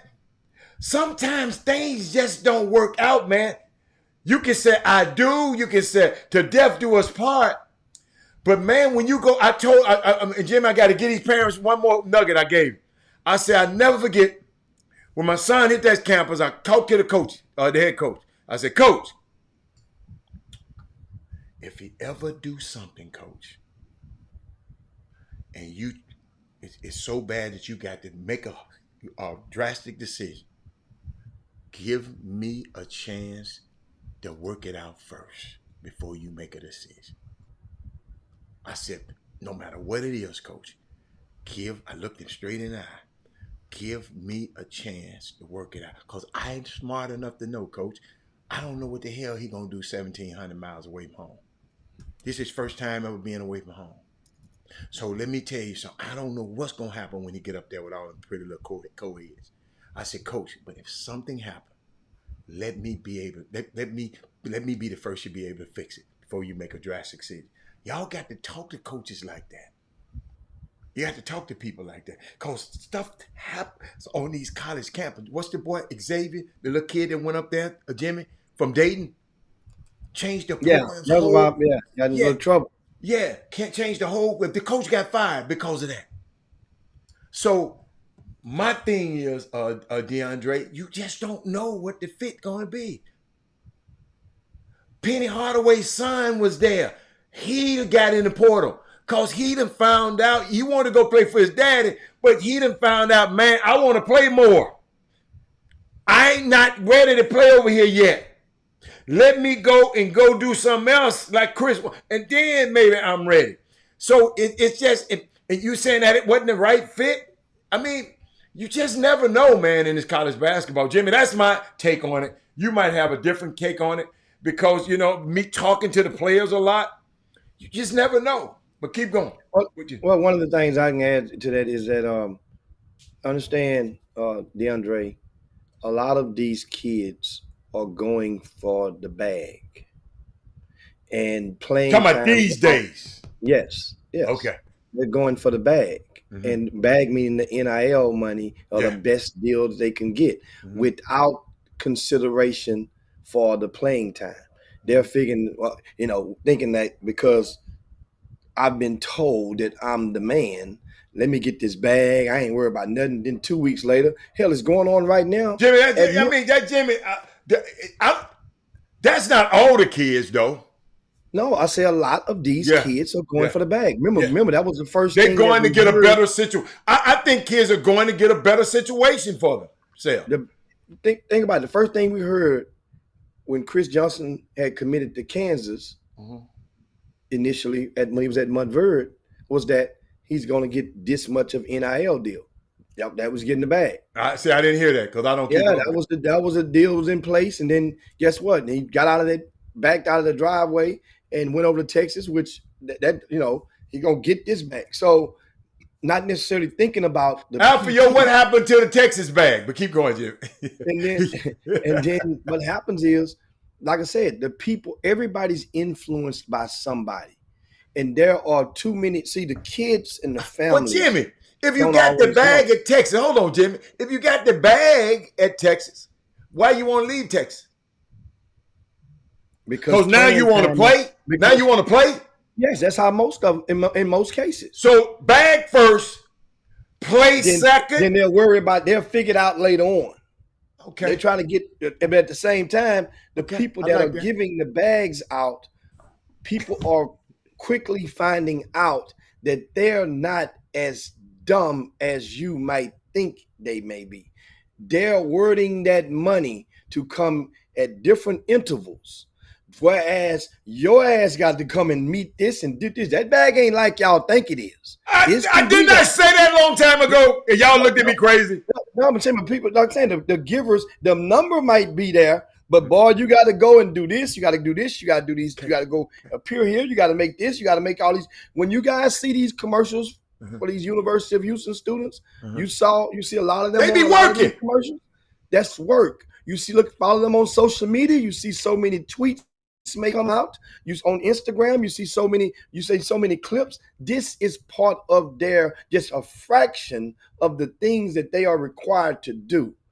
But at the same time, University of Houston is different. That's a different type of deal. That whole team got a deal from one or two companies, a law firm, and of course a furniture store gave the whole team a blanket deal. That was cool, but in most cases, it's individuals, and them individuals got to go and meet certain requirements in order to get that money. And playing and performing definitely fits up in there. It's an unwritten rule. They can't put that part in writing, but if your ass ain't playing, you ain't performing, that number gonna go down, or it's not gonna be there for you next year. And Jim, I mean, and they had to do that. You know, you have to do that, man, because I know some people I want some money back from right now. I know something that me personally, but it's a unique thing, man. That you go to Texas to get the money, and then you leave Texas because you want to play now. So that's. Yeah, and Jamie, I don't know if y'all know, it was a massive moment in college basketball, and I didn't talk about it yesterday. Fortune 100 company, FedEx, is one of the greatest marketing companies in the world, and they decided to get on board with Memphis and add $5 million a year to their programs, and maybe more. And one of the most unique deals. No other company has did that in any other city, even on the great 40 acres. And it's a unique opportunity for just FedEx. FedEx in Memphis we play in the FedEx Forum. And Fred Smith said, look, it's time for me to step up. And y'all collective, y'all did y'all job. It's time for me to step up. And we already got the Bluff City Collective, and he is giving $5 million a year to that program. And they said, and going to do it for 5 more years, and you know, and some things that happen. But I want people to understand too. Even Caitlin Clark's deal, they gonna show the deal, Jimmy. But Jimmy, those deals like that are insane. They are incentive laden. Got a lot of incentives in it. That's not guaranteed money. So you know, when people get to throwing the Caitlin Clark's money around, she got to do some stuff to get that money. Just like you said, these guys got to do some certain things. She got to do some things to get that money. But yes, Memphis, yes, at the first time, Fortune 500, Fortune 100 company has partnered with a university, one of the 353 Division I universities. So just wanted to share that just in case y'all didn't know that. Yeah, that's good stuff in regarding to that collective, and that mean it's there. But at the same time, and that's not even a part of the collective, Jimmy. Yeah, that's just FedEx saying we got collective. Y'all collect whatever you want over here, but I got $5 million for you over here. So I mean, it's a unique situation. And what I do, I hope other Fortune 500 companies, other cities follow suit. Now, Jimmy, now AutoZone is another big company in Memphis, right? Now I'm hearing rumbles. They saying, shit, we can't let Federal Express get all this plug. Now we, like our company here, United, got to come down. That's like United in Houston, in the hospitals in Houston going making that move. So I think it's a good thing for college basketball. Not just saying it for Memphis.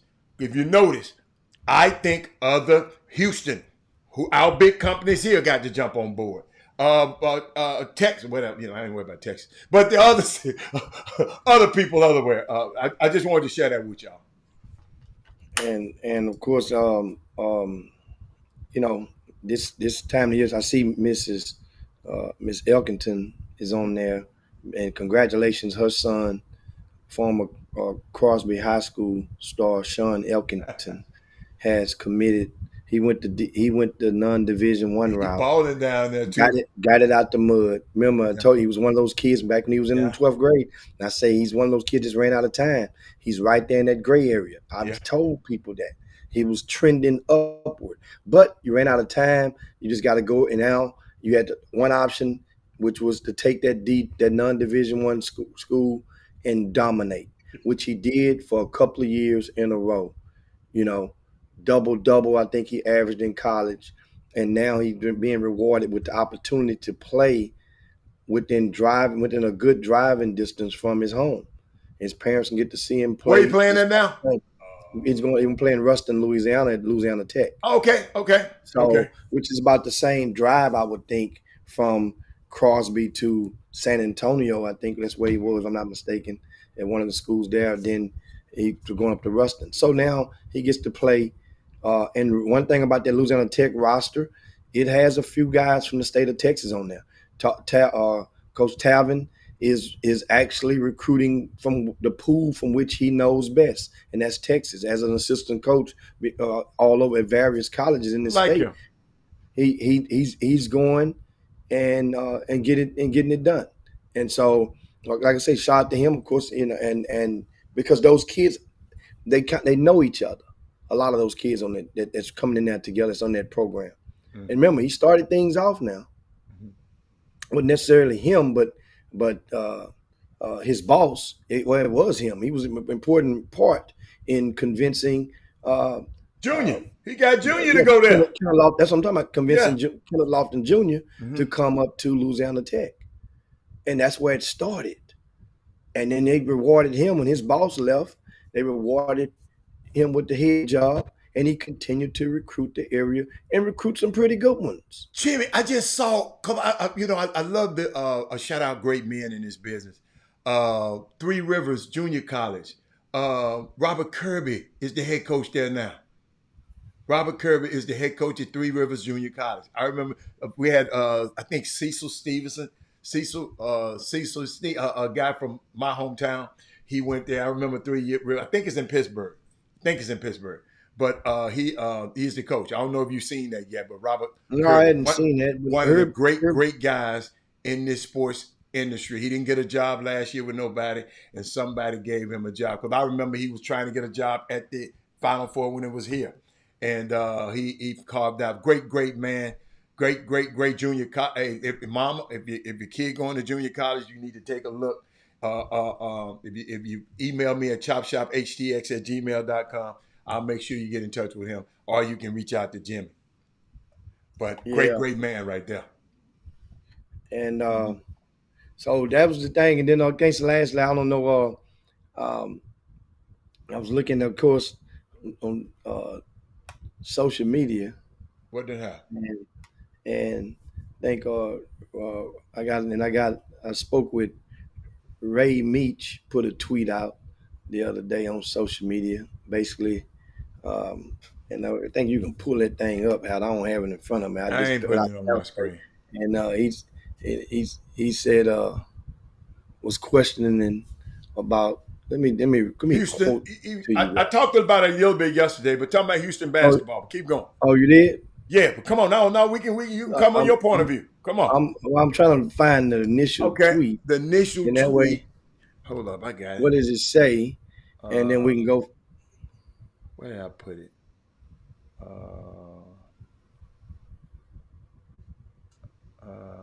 I don't follow these people, so I don't have it. Somebody sent it to me. You're gonna beat me. Because I got to go through so much stuff to find that. Yeah. Let me. But I'm gonna find it. Because because it was yesterday, so I shouldn't I'm have looking that it many up. tweets. Here we Okay. go, right here. Oh, you got it. Okay, No, good. You I'm beat. saying I I knew you was finally gonna beat me. found it. I finally found this page, and so Okay. let's go back right here. I'm trying to Here see we go. who sent it to me.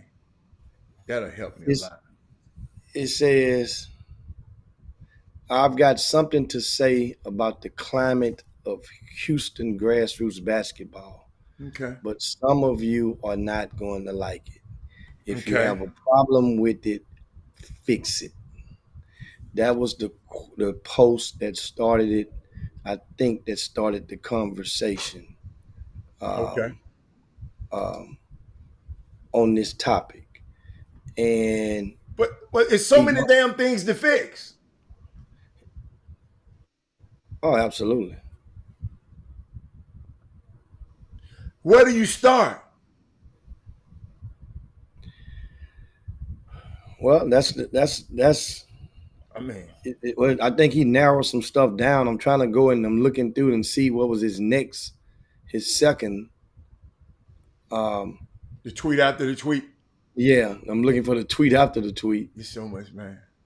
It's and so much. so and it is, and that's. But well, another tweet that he puts out was, "I keep hearing that we don't have to leave the city for exposure, but we do. We, the consumer, want to know that our investment is safe. I've traveled the coast to coast, and very limited times that we played games with no AC, one official on a non-regulation court. So that means that there are events locally that fits that I description. got a question. Hmm. What does that has to do with exposure? Because he said, I keep hearing that we don't need to leave the city for exposure, but we do. What if having one referee and no air conditioning and not a what does that have to do with exposure? That's an oxymoron right there, Jimmy. You got to understand. I listen to words. See, I didn't see that. That was slipped by me, and I didn't see that. Exposure ain't got shit. We can play 5-on-5 in a gym and a half court, and I can tell you who the baddest ass dude in here, and I call somebody. He can get exposure by tearing a dude's ass up at half court, or on a regulation court, or without no officials, or without no air conditioning. So, Jimmy, what does that got to do with leaving the city for exposure? So I didn't understand that one. So I didn't understand that. I hope y'all did we read it right, Jimmy? Did Jimmy read it right? Because when I read it, Jimmy, he said, I keep hearing that we don't need to leave the city for exposure, but we do, right? We, the consumer, want to know that our investment is safe. I've traveled the coast, and very limited times have we played, but you have. But limited times you played a game with no AC, one official, and not on a regulation court. So, what does that got to do with exposure? I know you was finna attack the air conditioner, that one official, and not regular court. That's too obvious. But I'm gonna attack the exposure part, but keep going. I'll let you have the floor. well, we can just go with the exposure part. I think if more, and I followed up and I actually made a post, and we'll tell you in a second to Okay. respond, to throw my hat into the conversation. Let everybody know I'm here for it. Let's talk about it. And because most people know when you're signing up with certain events, some of the same excuses and the same reasons and the same guns that are bullets you tried to shoot at me, now they're coming to hunt a competitor. And that is, how you gonna be able to watch all them games? How you gonna be in? You only one person? How you gonna be in all these courts? So when he's doing events now, you're starting to notice that he's at this court, but you're playing over on that court and nobody's watching you. And that's becoming some of the grumblings about the exposure part. But you know this before you sign up. So how do you solve it is you got to become a more informed consumer, and you have to make your demands, or you have to make your request parallel to what you're really trying to seek as a consumer. And you have the right to do so, but many people don't express what they want. To fast forward through that whole topic, bottom line, if more people in this area would be just as vocal as you are when somebody go and they have some bad crawfish, and you go and tell the world how, or they got good crawfish, why don't y'all go and let the world know who has the bad events or the bad experience or the one or the no air conditioner or one referee or events where you got to keep the scorebooks by yourself or all of that stuff? Why don't y'all let the other people know? See, I haven't been to an event in a long time. A long, long time. So you mean, parents, I'm talking to y'all. It's some events y'all have been to, and hold on. I done lost the damn thing. It's some events y'all done been to, and there's no air conditioning, one referee, no non-regulation court. How in the hell you went and measured the damn court? How you know a court ain't regulated? Because see, Jimmy, people don't understand. You just can't tell me anything. I want to know. Y'all got to explain something. So, ladies and gentlemen, anybody on this feed right now, have y'all ever been to an event like that? Say yes or no right now. You know what? I'm finna dig into my time because I really got somewhere to go. But if somebody tell me that they got situations like this going on in Houston, back gym game. I ain't talking about no back gym games. We ain't talking about that.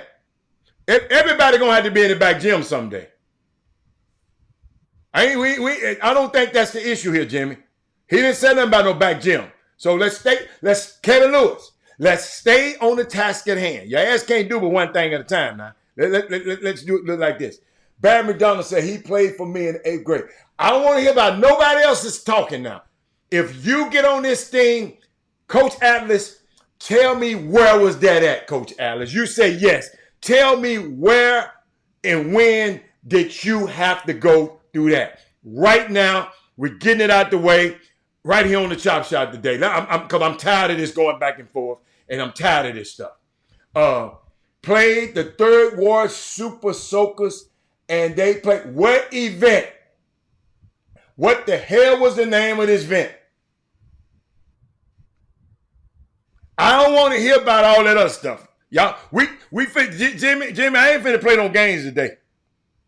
Y'all finna quit being sisters today. We got to grow some kahunas today. Where did you get? Hold on, let me find Ray thing again. Thank you, Ray, for this information. Cullen Miller School. Who tournament was it in at Cullen Miller School? Don't be telling me about no school. What tournament was given? Who put on the tournament? Robert Haddock, I'm getting a little bit sick of y'all. OTR, thank you. What OTR? Who runs OTR? Marcus Sloan. So that's a check for him. So he part of this problem. Hold on. Let's get this right. Okay. All right. Share the show. Dexter Young said I'm dying. No, Dexter, we got to say this. Now, anybody else went to another one? I'm just getting tired. I'm getting sick and tired and sick and tired. Because y'all been texting me and paging me and all of this stuff, Jimmy. And I ain't lying. I had to get tired. One referee. Where was that at? Coach Atlas. OTR. That's another damn event. That's two. The spring extravaganza.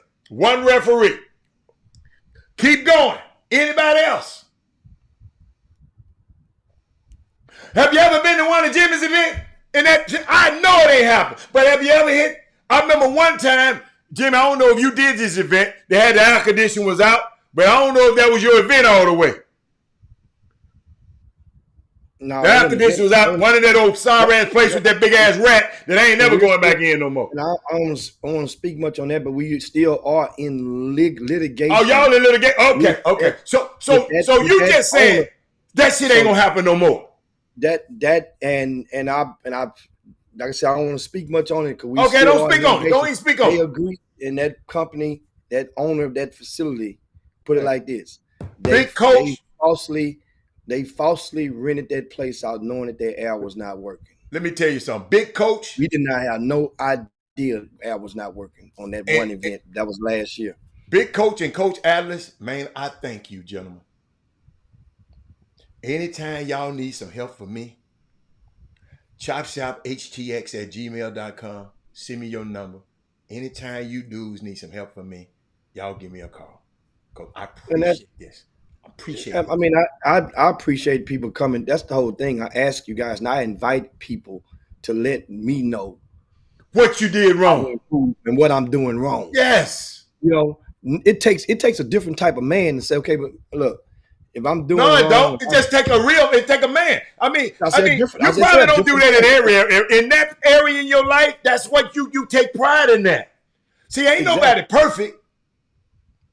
This game ain't perfect. Everybody ain't perfect. But if somebody telling you right now, if you find some fault in my event, just tell me, and I'm gonna try to get it right.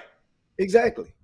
And there's been a time, understand, there's been times that I'm quite sure everybody has had a situation where maybe one referee running late and you have to make a decision. Oh, yeah, that's different. But not one ref, but a ref on the court all day long or in multiple games, that ain't never supposed to happen.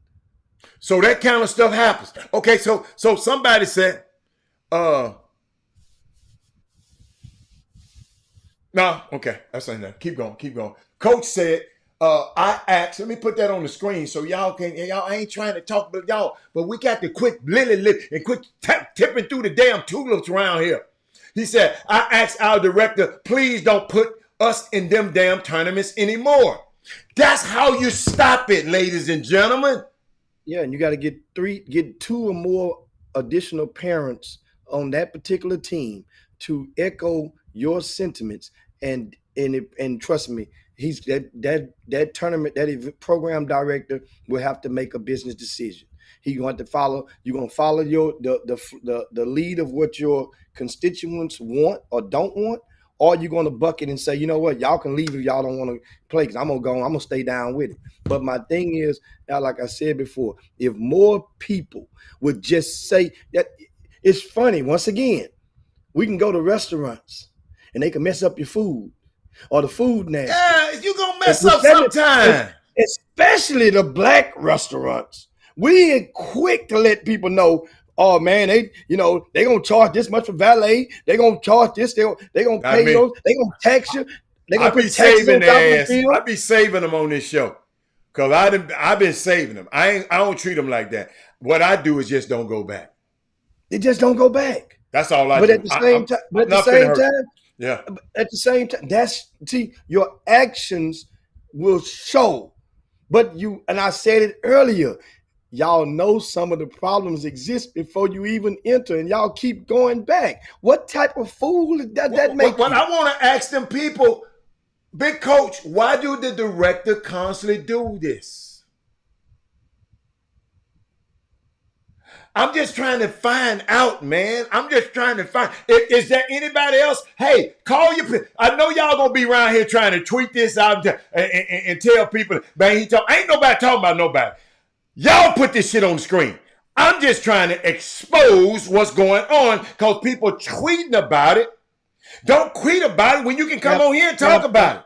You tap dancing around it. You're throwing it out there, and then people go and they'll talk about it in their group text. Yes, I know they're gonna do it, but then not address it.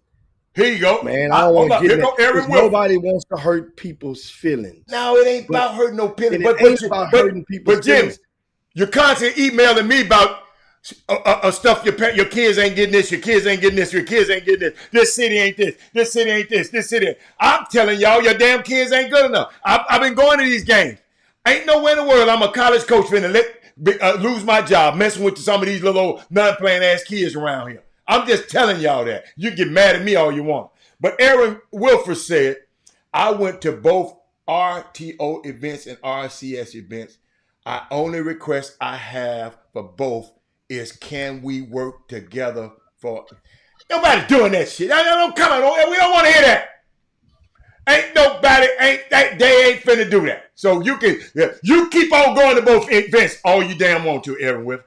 Ain't nobody, I'm telling you right now, that ain't finna happen.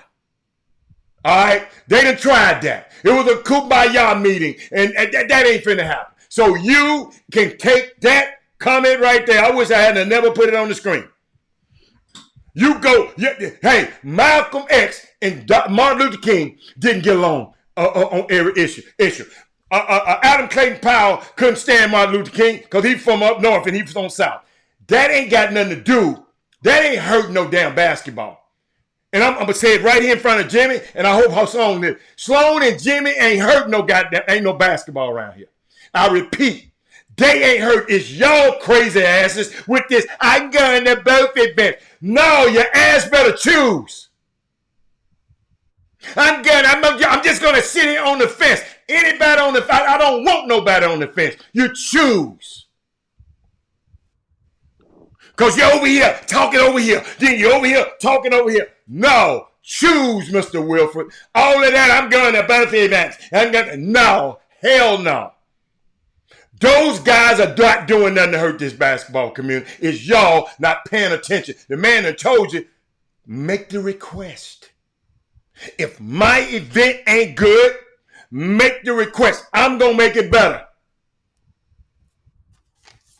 Y'all problem with that. I'm going to go over here and I'm going to go. I'll never forget somebody came to me, a parent came to me and said, Robert, I was out of town. Robert, my son played in one event on this side of town and one event on the other side of town. And we had to pay that money to get in both of them. I said, what? And it's the same team. Played one game over there and one game way on the other side. The mama side used a half a tank of gas. And you talking about my only request is to have both can work together to have event on different days. It's hard to support. No, it ain't. It ain't hard to support. It ain't hard to support. Support who you want to support. Ain't nobody ask you to support every damn body. Man, Aaron Wilford, I didn't mean to take that out on you personally. It's your comments. It ain't got nothing to do with you as a man. Your comments came across that screen screaming at me. I think that's the stupid. I just don't like that. I don't like that. Because guess what? All you're doing is saying, okay, y'all, I love what you're doing. I love what you're doing. You can have one referee, no air conditioner, and all of that over here. And you can have all of that over here. But I'm going to support both of y'all. How does that sound? That's schizophrenia. I'm sorry, Jimmy, man. I'm sick and tired of y'all blaming it on them. And that's what this dude did in the text. Talk about, go mention you. I'm tired of people blaming it on them. They ain't the only two to give tournaments. What you need to go, Mr. Wilford, go and say, well, who tournament was on this day first? And me personally, I don't mind you having a tournament on somebody else's day. Robert Hatter don't believe in you got something. I don't. Man, that's just like me telling another H. Man, I'm finna go out of Cam Newton. Now, don't you come down here. I want Cam Newton all to myself. I don't want you to come down here with Cam Newton. Man, that agent said, man, I'm finna go get Cam Newton too. I want Penny Hardaway too. I know he gonna get $100 million deal. I'm not finna let you just go. So I don't mind. But make sure your tournaments are good. That's the point I'm making. And guess what? Kids, if you're good enough, you're gonna still get a scholarship. You don't stick if you're good enough, but if your ass ain't good enough, and that's what I'm finding out. A lot of y'all just ain't good enough, and then y'all gonna have an excuse. Well, the city is divided. Not if your ass are bad. Ain't nobody divided that Sebastian is what is a badass dude. Ain't nobody divided. Talking about John. What's my big boy? John Clark Good. Ain't nobody divided. When you separate yourself, when your talents separate this stuff. Don't put it on Jimmy and Sloan. I'm just telling you. And then take this from a guy who been around this stuff for a long time. I'm sorry, kids in the classroom. I've been around this stuff for a long time. My son then came through this stuff. Let me repeat. My son then came through this whole basketball community. I'm not talking from a guy that ain't had a son in it. I got skin in the game just like you parents. And guess what? Several years I took my son out of competitive basketball. Because he wasn't doing nothing but going around and keep taking bad habits. So I made sure he get ready for the next time. So when the people called him when they called him over there, Coach Trauber, what's Coach Trauber's who coached the Houston Hoops team? When it was his time to come over there and try out for the Houston Hoops team, he was ready. That's what you got to get your parents to do. All this worry about these tournaments and worry about Jimmy and Sloan. Y'all need to stop this, man. Y'all need to stop it. And I'm sick of y'all. But Jimmy, get us out of here, man. Yeah, that's I'm looking at the comments from you guys on there, and that's all. Just guys, just continue to educate yourself and be smarter in this space. You are making a difference. I see Alfio made a post earlier stating that TJ Ford is having a free event for 5th to 8th graders. Remember, it was 3 weeks ago when, in case you guys didn't know, around people around the country, I galvanized efforts and created a fundraiser for Texas Takeover. That's a local basketball program. And this fundraiser, Rick Nelson and myself helped them to generate some funds by doing a basketball tournament. But we said we're going to let everybody in free, the teams. And it was a unique concept. No, it was a daring concept because we didn't know, Rick assured me, Rick crunched the numbers, say, you're gonna make some money, man. People gonna come see the kids play. I was wondering, I'm like, well, if we going in and if it's total, if we know we're not going to, let's just ask everybody. So the referees got on board and they gave us a break on the rates because they understood the margin. We're cutting one whole pocket off the pants for us margins. So the venues gave us slight break, maybe like $5 an hour, but that helps. Referees gave like $5 out. So we applaud and thanked everybody for understanding the efforts. That was a collective effort. Yes. And it worked out. So then we said, okay, we heard some people still kind of not complain or grieved. They say, well, you gave us one day on this day, one day on that day. You forced us to come for both days. So then we got in the huddle and I said, well, Rick, let's eliminate that excuse. How about if we give them the games and give them 2 games on one day? And Rick say, you want to go for it? I say, let's do it. Let's give back. We're going to continue to give back to eliminate the excuse. Now we're giving you an option but not go. But what about the people, Coach, when y'all said free event, right? And the people kept calling me and said, Robert, who is it free for? If it's a customer appreciation, who are the customers? He said, Robert, and I said, well, the customers seem to be the coach or the whoever paying for the fee. Yeah. Y'all ask y'all other customers. It ain't for y'all appreciate because y'all still got to pay.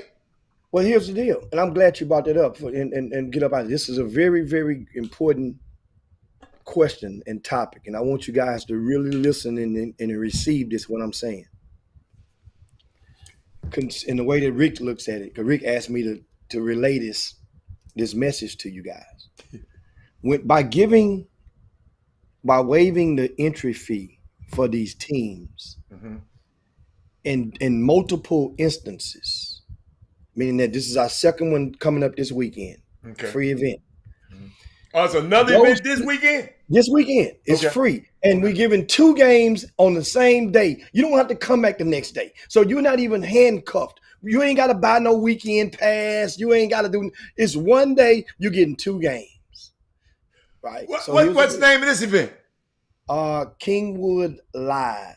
Oh, okay. Keep going. Okay. To be confused with the Kingwood Classic. Okay. Kingwood Live. And we're going to do another free event next weekend. So prepare for that. It's the Elite. What's that 36. Name? What's the name of that one? Elite 36. It was already on the calendar last year. Okay, but you know I don't keep up with it. I'm just saying though, just in case people want to know, we're not popping up new events. These events occupied the space. This part of JRB. Yes, part of the JRB events. Okay. So these events been going on at least 3. This will be the 3rd year, if I'm not mistaken, at least. Now, here's back to this thing. I'm addressing this topic. Most teams have parents to pay dues and fees. In those fees in your pre-summer schedule, you're telling these parents you're going to all these various events. This is where you're going to go. You're going to go to these events, and we're going to go here. Your dollar, a certain percentage is geared toward these entry fees.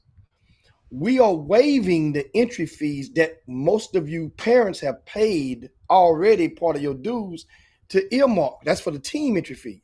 So what we're telling the coaches that this is almost like a fundraiser for you. If you come and play in 3 different events from us, and each one of those events you had earmarked $300, $400 to play in other tournaments, we're saving you anywhere from $900 to $1,200.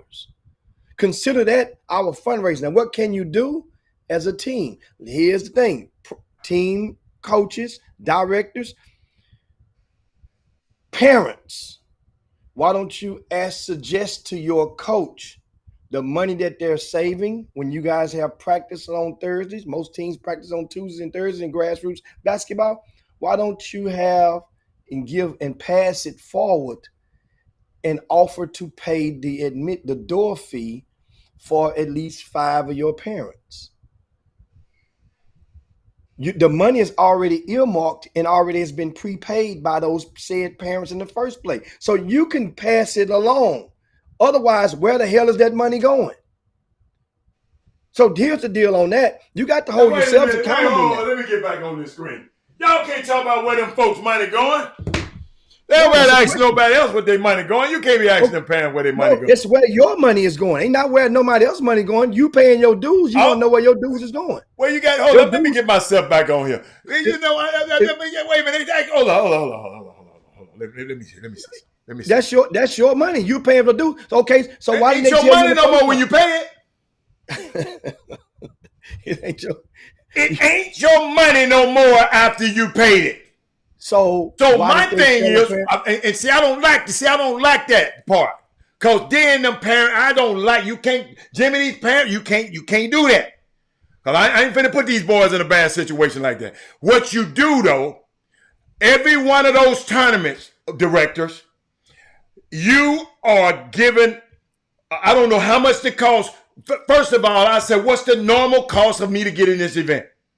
So parents, I'll give you, forget me and my dues. I'm giving you back right now. You coming to the event, parent, you coming to the event. The money that we save for that event go in the pot to pay for the parents to get in. That's what I'm talking about me. I ain't talking about no dues and you worry about. I'm saying, look. I just said that. I just said No, but when you they talking go to about, practice but you asking them to tell them where the money go. Forget where the money go said, this time. I said that too. I also said on Thursday when you go to practice, you can pick up to at least 5 parents and let them know you're going to buy them a day pass till they get into the event. I just said that. Okay, Then I went on to say other stuff. Yeah, but my problem was the other stuff. You come talking about, well, you got to know where the money go. I'm telling you, parent, this what we doing right now. Cause you got to understand, if you part of an organization, you don't always know where the money goes. You ain't. That's like you got a business and people telling you, the CEO, where the money goes. No, you can't. You can't have all of them. You can't. That's why they have a CEO. Because you got to have somebody to answer to. Because everybody by committee, I got to know, no, ain't no damn committee right here. Now, if you got one of them little old Junebug ass teams and transparent, don't be a part of a team. See, if I had a team and I was using my resources, see, I fool y'all ass. Oh, I didn't never let y'all pay with franchise all-stars because I ain't want y'all to have no damn voice. But even when I paid when he was playing with the little bitty Junebug Houston, I ain't never asked that man what he was doing with the money.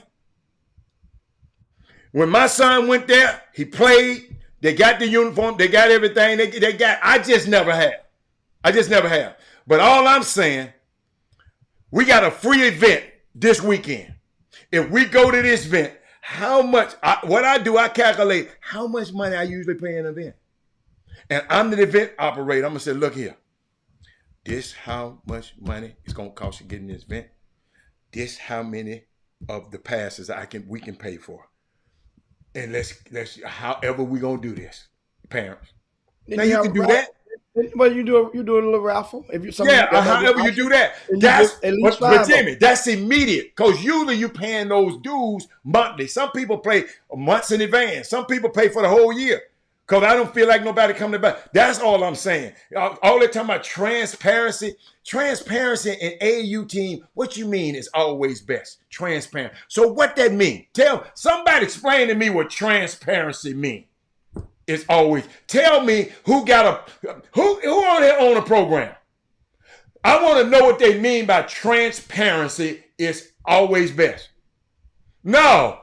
This stuff costs money for your son to play on this damn team. I ain't putting no pistol for you to play on this team. Take your ass somewhere else and play. Because people run their businesses different, Jimmy. I'm just telling you about me. I'm watching from the outside. If I was one of them guys, how in the hell am I going to let all the parents know about the program? Look, this is what it costs for to play in this program. That's all the damn transparency your ass need. And you can choose to go somewhere else who will say, well, this dollar right here goes here. This dollar right here goes here. This dollar, but man, you have to do that with what, 9 or 10 parents? Come on, and y'all ass ain't paying me? You got to be out your mind. No. I'm just, Jamie, all I'm saying is, they playing this event this weekend. Hey, coach, look, this how much it was going to cost for us to get in here. What's the normal cost? This how many bands I can buy with this cost. And I'm giving it direct to you right now. Which one of y'all go for it? I think that's good. That's the only way the parents, because the parents telling me they ain't doing nothing. The parents telling me, Robert, these really ain't no free events, Robert. Because they said it was customer appreciation. Who is the customer? The customer is the team, the teams. You're giving them a fund. So it ain't no customer. So I told them, your ass ain't the customer. Because they asked me, they said, evidently I ain't the customer. The team, the coaches who put the team and enter the team in. So the coaches is customers, not the. So the team, it's a coaches a customer appreciation, but y'all gave out a blanket customer appreciation. That what the lady was telling. That what the text was telling me. But at the same time, you just described how those coaches have been informed or been in suggested to pay it forward. Pay it forward. Now you can go and cover some of your parents. So that means now everybody, it works all downhill. So the whole formula, that was why it was derived, so that formula can work all the way through. And now they got the city hall got to go pass it down. The state has gave it to the city. Now the city got to go and pass it down to the constituents. Yes, that's what I said. It ain't. Now we done our part. It starts here. But they don't understand that part. Well, that's what we're explaining right now. So a lot of people didn't understand that. So I made an effort to apply a degree of understanding to the Jimmy, I got a question. Because somebody seemed to think transparency. What you mean by transparency? Give me what you mean by somebody, Trina, since you done text by, you done 5 comments down here. Give us what you mean by transparency. Because I don't know what the hell you're talking about. Transparency. Transparency. That's why so many problems. Dang why it's problems. Problem is you're thinking your son is better than he is. And these folks, and you listen to these lies. That's the problem in AAU basketball. People lying and telling your son he's better than he is. He lying and telling your son, I can get you this. I can get you this. You're lying to your son and telling your son, I'm going to tweet you out so much that you're going to get a college scholarship. That's the problem with AAU basketball. Tell me what you mean about transparency. Because I don't even know what you're talking about. Because if you got a team, I don't know what not now team up here, and maybe there's some team that's going to sit up here and say, look, this what's going here. This what's going. I just don't understand. Explain to me. It's 2 comments and transparent and stuff. I'm just telling you. I talk loud. Turn it off. You don't have to be on here. Just like the parents don't have to be on. You don't have to be on the screen, Trina. I'm speaking something that I've had a team before. I'm speaking something, but I didn't allow y'all ass to give me a dime.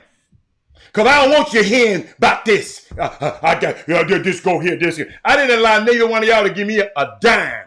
Thank you, Walter Yates. Walter Yates said, it's not happening. I know it ain't going to happen. What the? Jimmy, the hell you going to let the inmates? What did your homeboy say? You can't let the inmates run the asylum? No. Yeah. Come on. When you come on this show, you got to bring some bricks. You can't be up here just running your mouth. What Ray said, let's fix it. Transparency. It's transparency on it. No, you got to say something better than that. So you saying Bobby Benjamin supposed to come and say, look, this where your money went. Jimmy, this where your money went. This trade, this where your money went. This where your money went. This where that. All you doing, you don't. This is a volunteer thing, Jimmy. I asked you the other day. Have you ever pulled a pistol on somebody and tell them to come to your event? No. Have you event guys out there, coaches? Have you ever just made somebody play in your program and made somebody pay for your dues? You know you're not. These people are paying these dues voluntarily. So I just don't like people to play around. Hey y'all, the days of playing around is over. It's over. It's over. If you come on here, you're gonna have to bring a brick. And a brick is a metaphor for bringing something useful to the conversation. You got to bring a brick to it. Let me see. Opening the books across the board rarely is done. Thank you. Some, if not most, argue will not share the info. Why? It's not a publicly traded company. You don't have stock in this company. You paying me. No. That's all I'm saying. And I ain't got no dog in the fight, y'all. I just know business, though. How in the hell I'm going to come and answer to every parent every week? No, you can't do that. Can't do that. Kids Kingdom Learning Foundation or whatever. Okay, Miss Quita Perkins, we can understand that. If you can't play and you don't want to pay, it's easy. Don't. Man, let's get out of here, man. I'm tired. I'm tired, man. Hey, go. Hey, you put a comment on this screen, I'm challenging it. So don't put down on here if you don't want me to challenge. Cause I'm not like little Ray Meeks. He put that tweet out there. Wait a minute. Hold up. What we talking about here? Ladies and gentlemen, and I'm going to end with this. How the hell y'all sitting up here putting the blame of Houston on these two men? I don't think it's fair. Your ass ain't going to give him the credit. You ain't going to give him the credit. If everything's going great, you ain't going to give him the credit. So why you giving him the blame? No, it's you. I give you the information, but you want to overtalk me and talk my bye. I'm giving you information on how to handle this thing. It's all you got to do. Y'all got to sit back and say, wait a minute. Let me get little Johnny in the gym. Instead of them damn dudes you playing on that damn team, you better get his ass in the gym. So when the right person see him, so y'all putting your money wrong. Now that's what you be saying. Maybe you need to reallocate your funds. Jimmy, that's business 101. Maybe you need to reallocate them. Put it where it matters. Him going to a tournament this weekend and play 2 games, he might get 5 shots up. He might get 5 shots up this weekend. The hell is that getting him better? Hey, Bridget, how is that getting him better? That's what y'all don't. Hold up. Now, that's the elephant in the room. Wait a minute. What did she say a minute ago? Hold up. Wait, I'm trying to go back to it. Now, that's what's wrong with summer basketball. That's the problem in AAU basketball. We treating it like it's the YMCA. No, this is a business. These guys got a business to going on. They ain't making you come to their events. But Jimmy, I got to go, man. Thank you for sitting there. And y'all got to understand. I'm just trying to give y'all so y'all can quit going back and forth playing. If I don't text me no more blaming Jimmy or Sloan about no events too high. Don't text me. I don't want to hear it no more. Jimmy, you remember I told you the other day, I said, man, I'm done with summer basketball. You didn't understand what I was saying. I ain't been showing you my takes. Like I can do something about it. You need to get them guys together. What? I happen to know them. Not going to happen right now. Jesus himself going to have to come down and make this happen. So all of that. So what y'all do? These guys ain't hurting y'all. The guys ain't hurting y'all. Choose. Okay. One time you play in his event. Then the next time, I don't know how y'all gonna do it. Y'all got to choose. That's all. Jimmy, get us out of here, man. I know it's hard, man. Because I know what I did. I know I'm making y'all think. You can get mad at me all you want to. Don't even have to come on the show no more. Because there's somebody going to take your place on the show. It happens every day. Jimmy, you got Jimmy. Text after text after text after text after text. I said, I don't control that man. He got a right to run. Man, I ain't going to tell you no lie. He giving, y'all every weekend, they giving kids a chance to play basketball. Because I told y'all earlier, everybody ain't going to be able to play, Jimmy, in college. But if I know they at your event this weekend, I know they ain't breaking in my car. I know they ain't breaking in my... Jimmy, this is a great sport. Basketball is a great sport. AAU basketball ain't nothing wrong. We just got some bad players. We got some bad players in every industry, in the music industry, in entertainment, in the sports industry. We got bad people in the sports industry. Jimmy Hicks, We got bad people in the agent industry. Jimmy Hicks, you're going to have bad people in every industry you in. But these young kids just, all they want to do is come play basketball on the weekend. And we trying to make it hard on that. No, don't blame these guys for that. That ain't them. But we out of here, Jimmy, because I know you only you done. I'm just. I know. You should be. I mean, for the person that asked you this, and it's like, with some people, I already know, no matter what you do, they're gonna find a reason or an excuse. And so I'm just gonna put the numbers in front of you. And so that way, let these numbers just resonate with you. When they're saying a community service event, collectively, there's 90 teams that'll be playing this weekend. We're at capacity. Okay. We only got space for 90 teams. They pick whether they want to play on Saturday or Sunday. The average event costs about $300. Okay, that's what I wanted to get. Okay, I didn't know that. Okay. The average event. So if we had $300, if we had a team entry fees, and each one of them 90 teams times $300 comes out to what, Hannah? Comes out to what? Man, that's too many. That's too many dollars to count for me. That's $27,000 that we are giving back to the fucking basketball community this weekend. And you have the nerve to ask where the money is going. Well, it ain't totally free. Not the money for y'all, Jimmy. They asked the money about what the I'm saying. program. We're giving this. We're waiving that. That money could go into the pockets and go wherever. We say no. Y'all keep that. Watch this. Watch this. But keep going.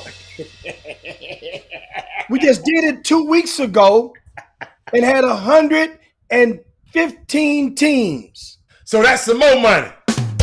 That would be about $35,000 that we said don't even give it to us.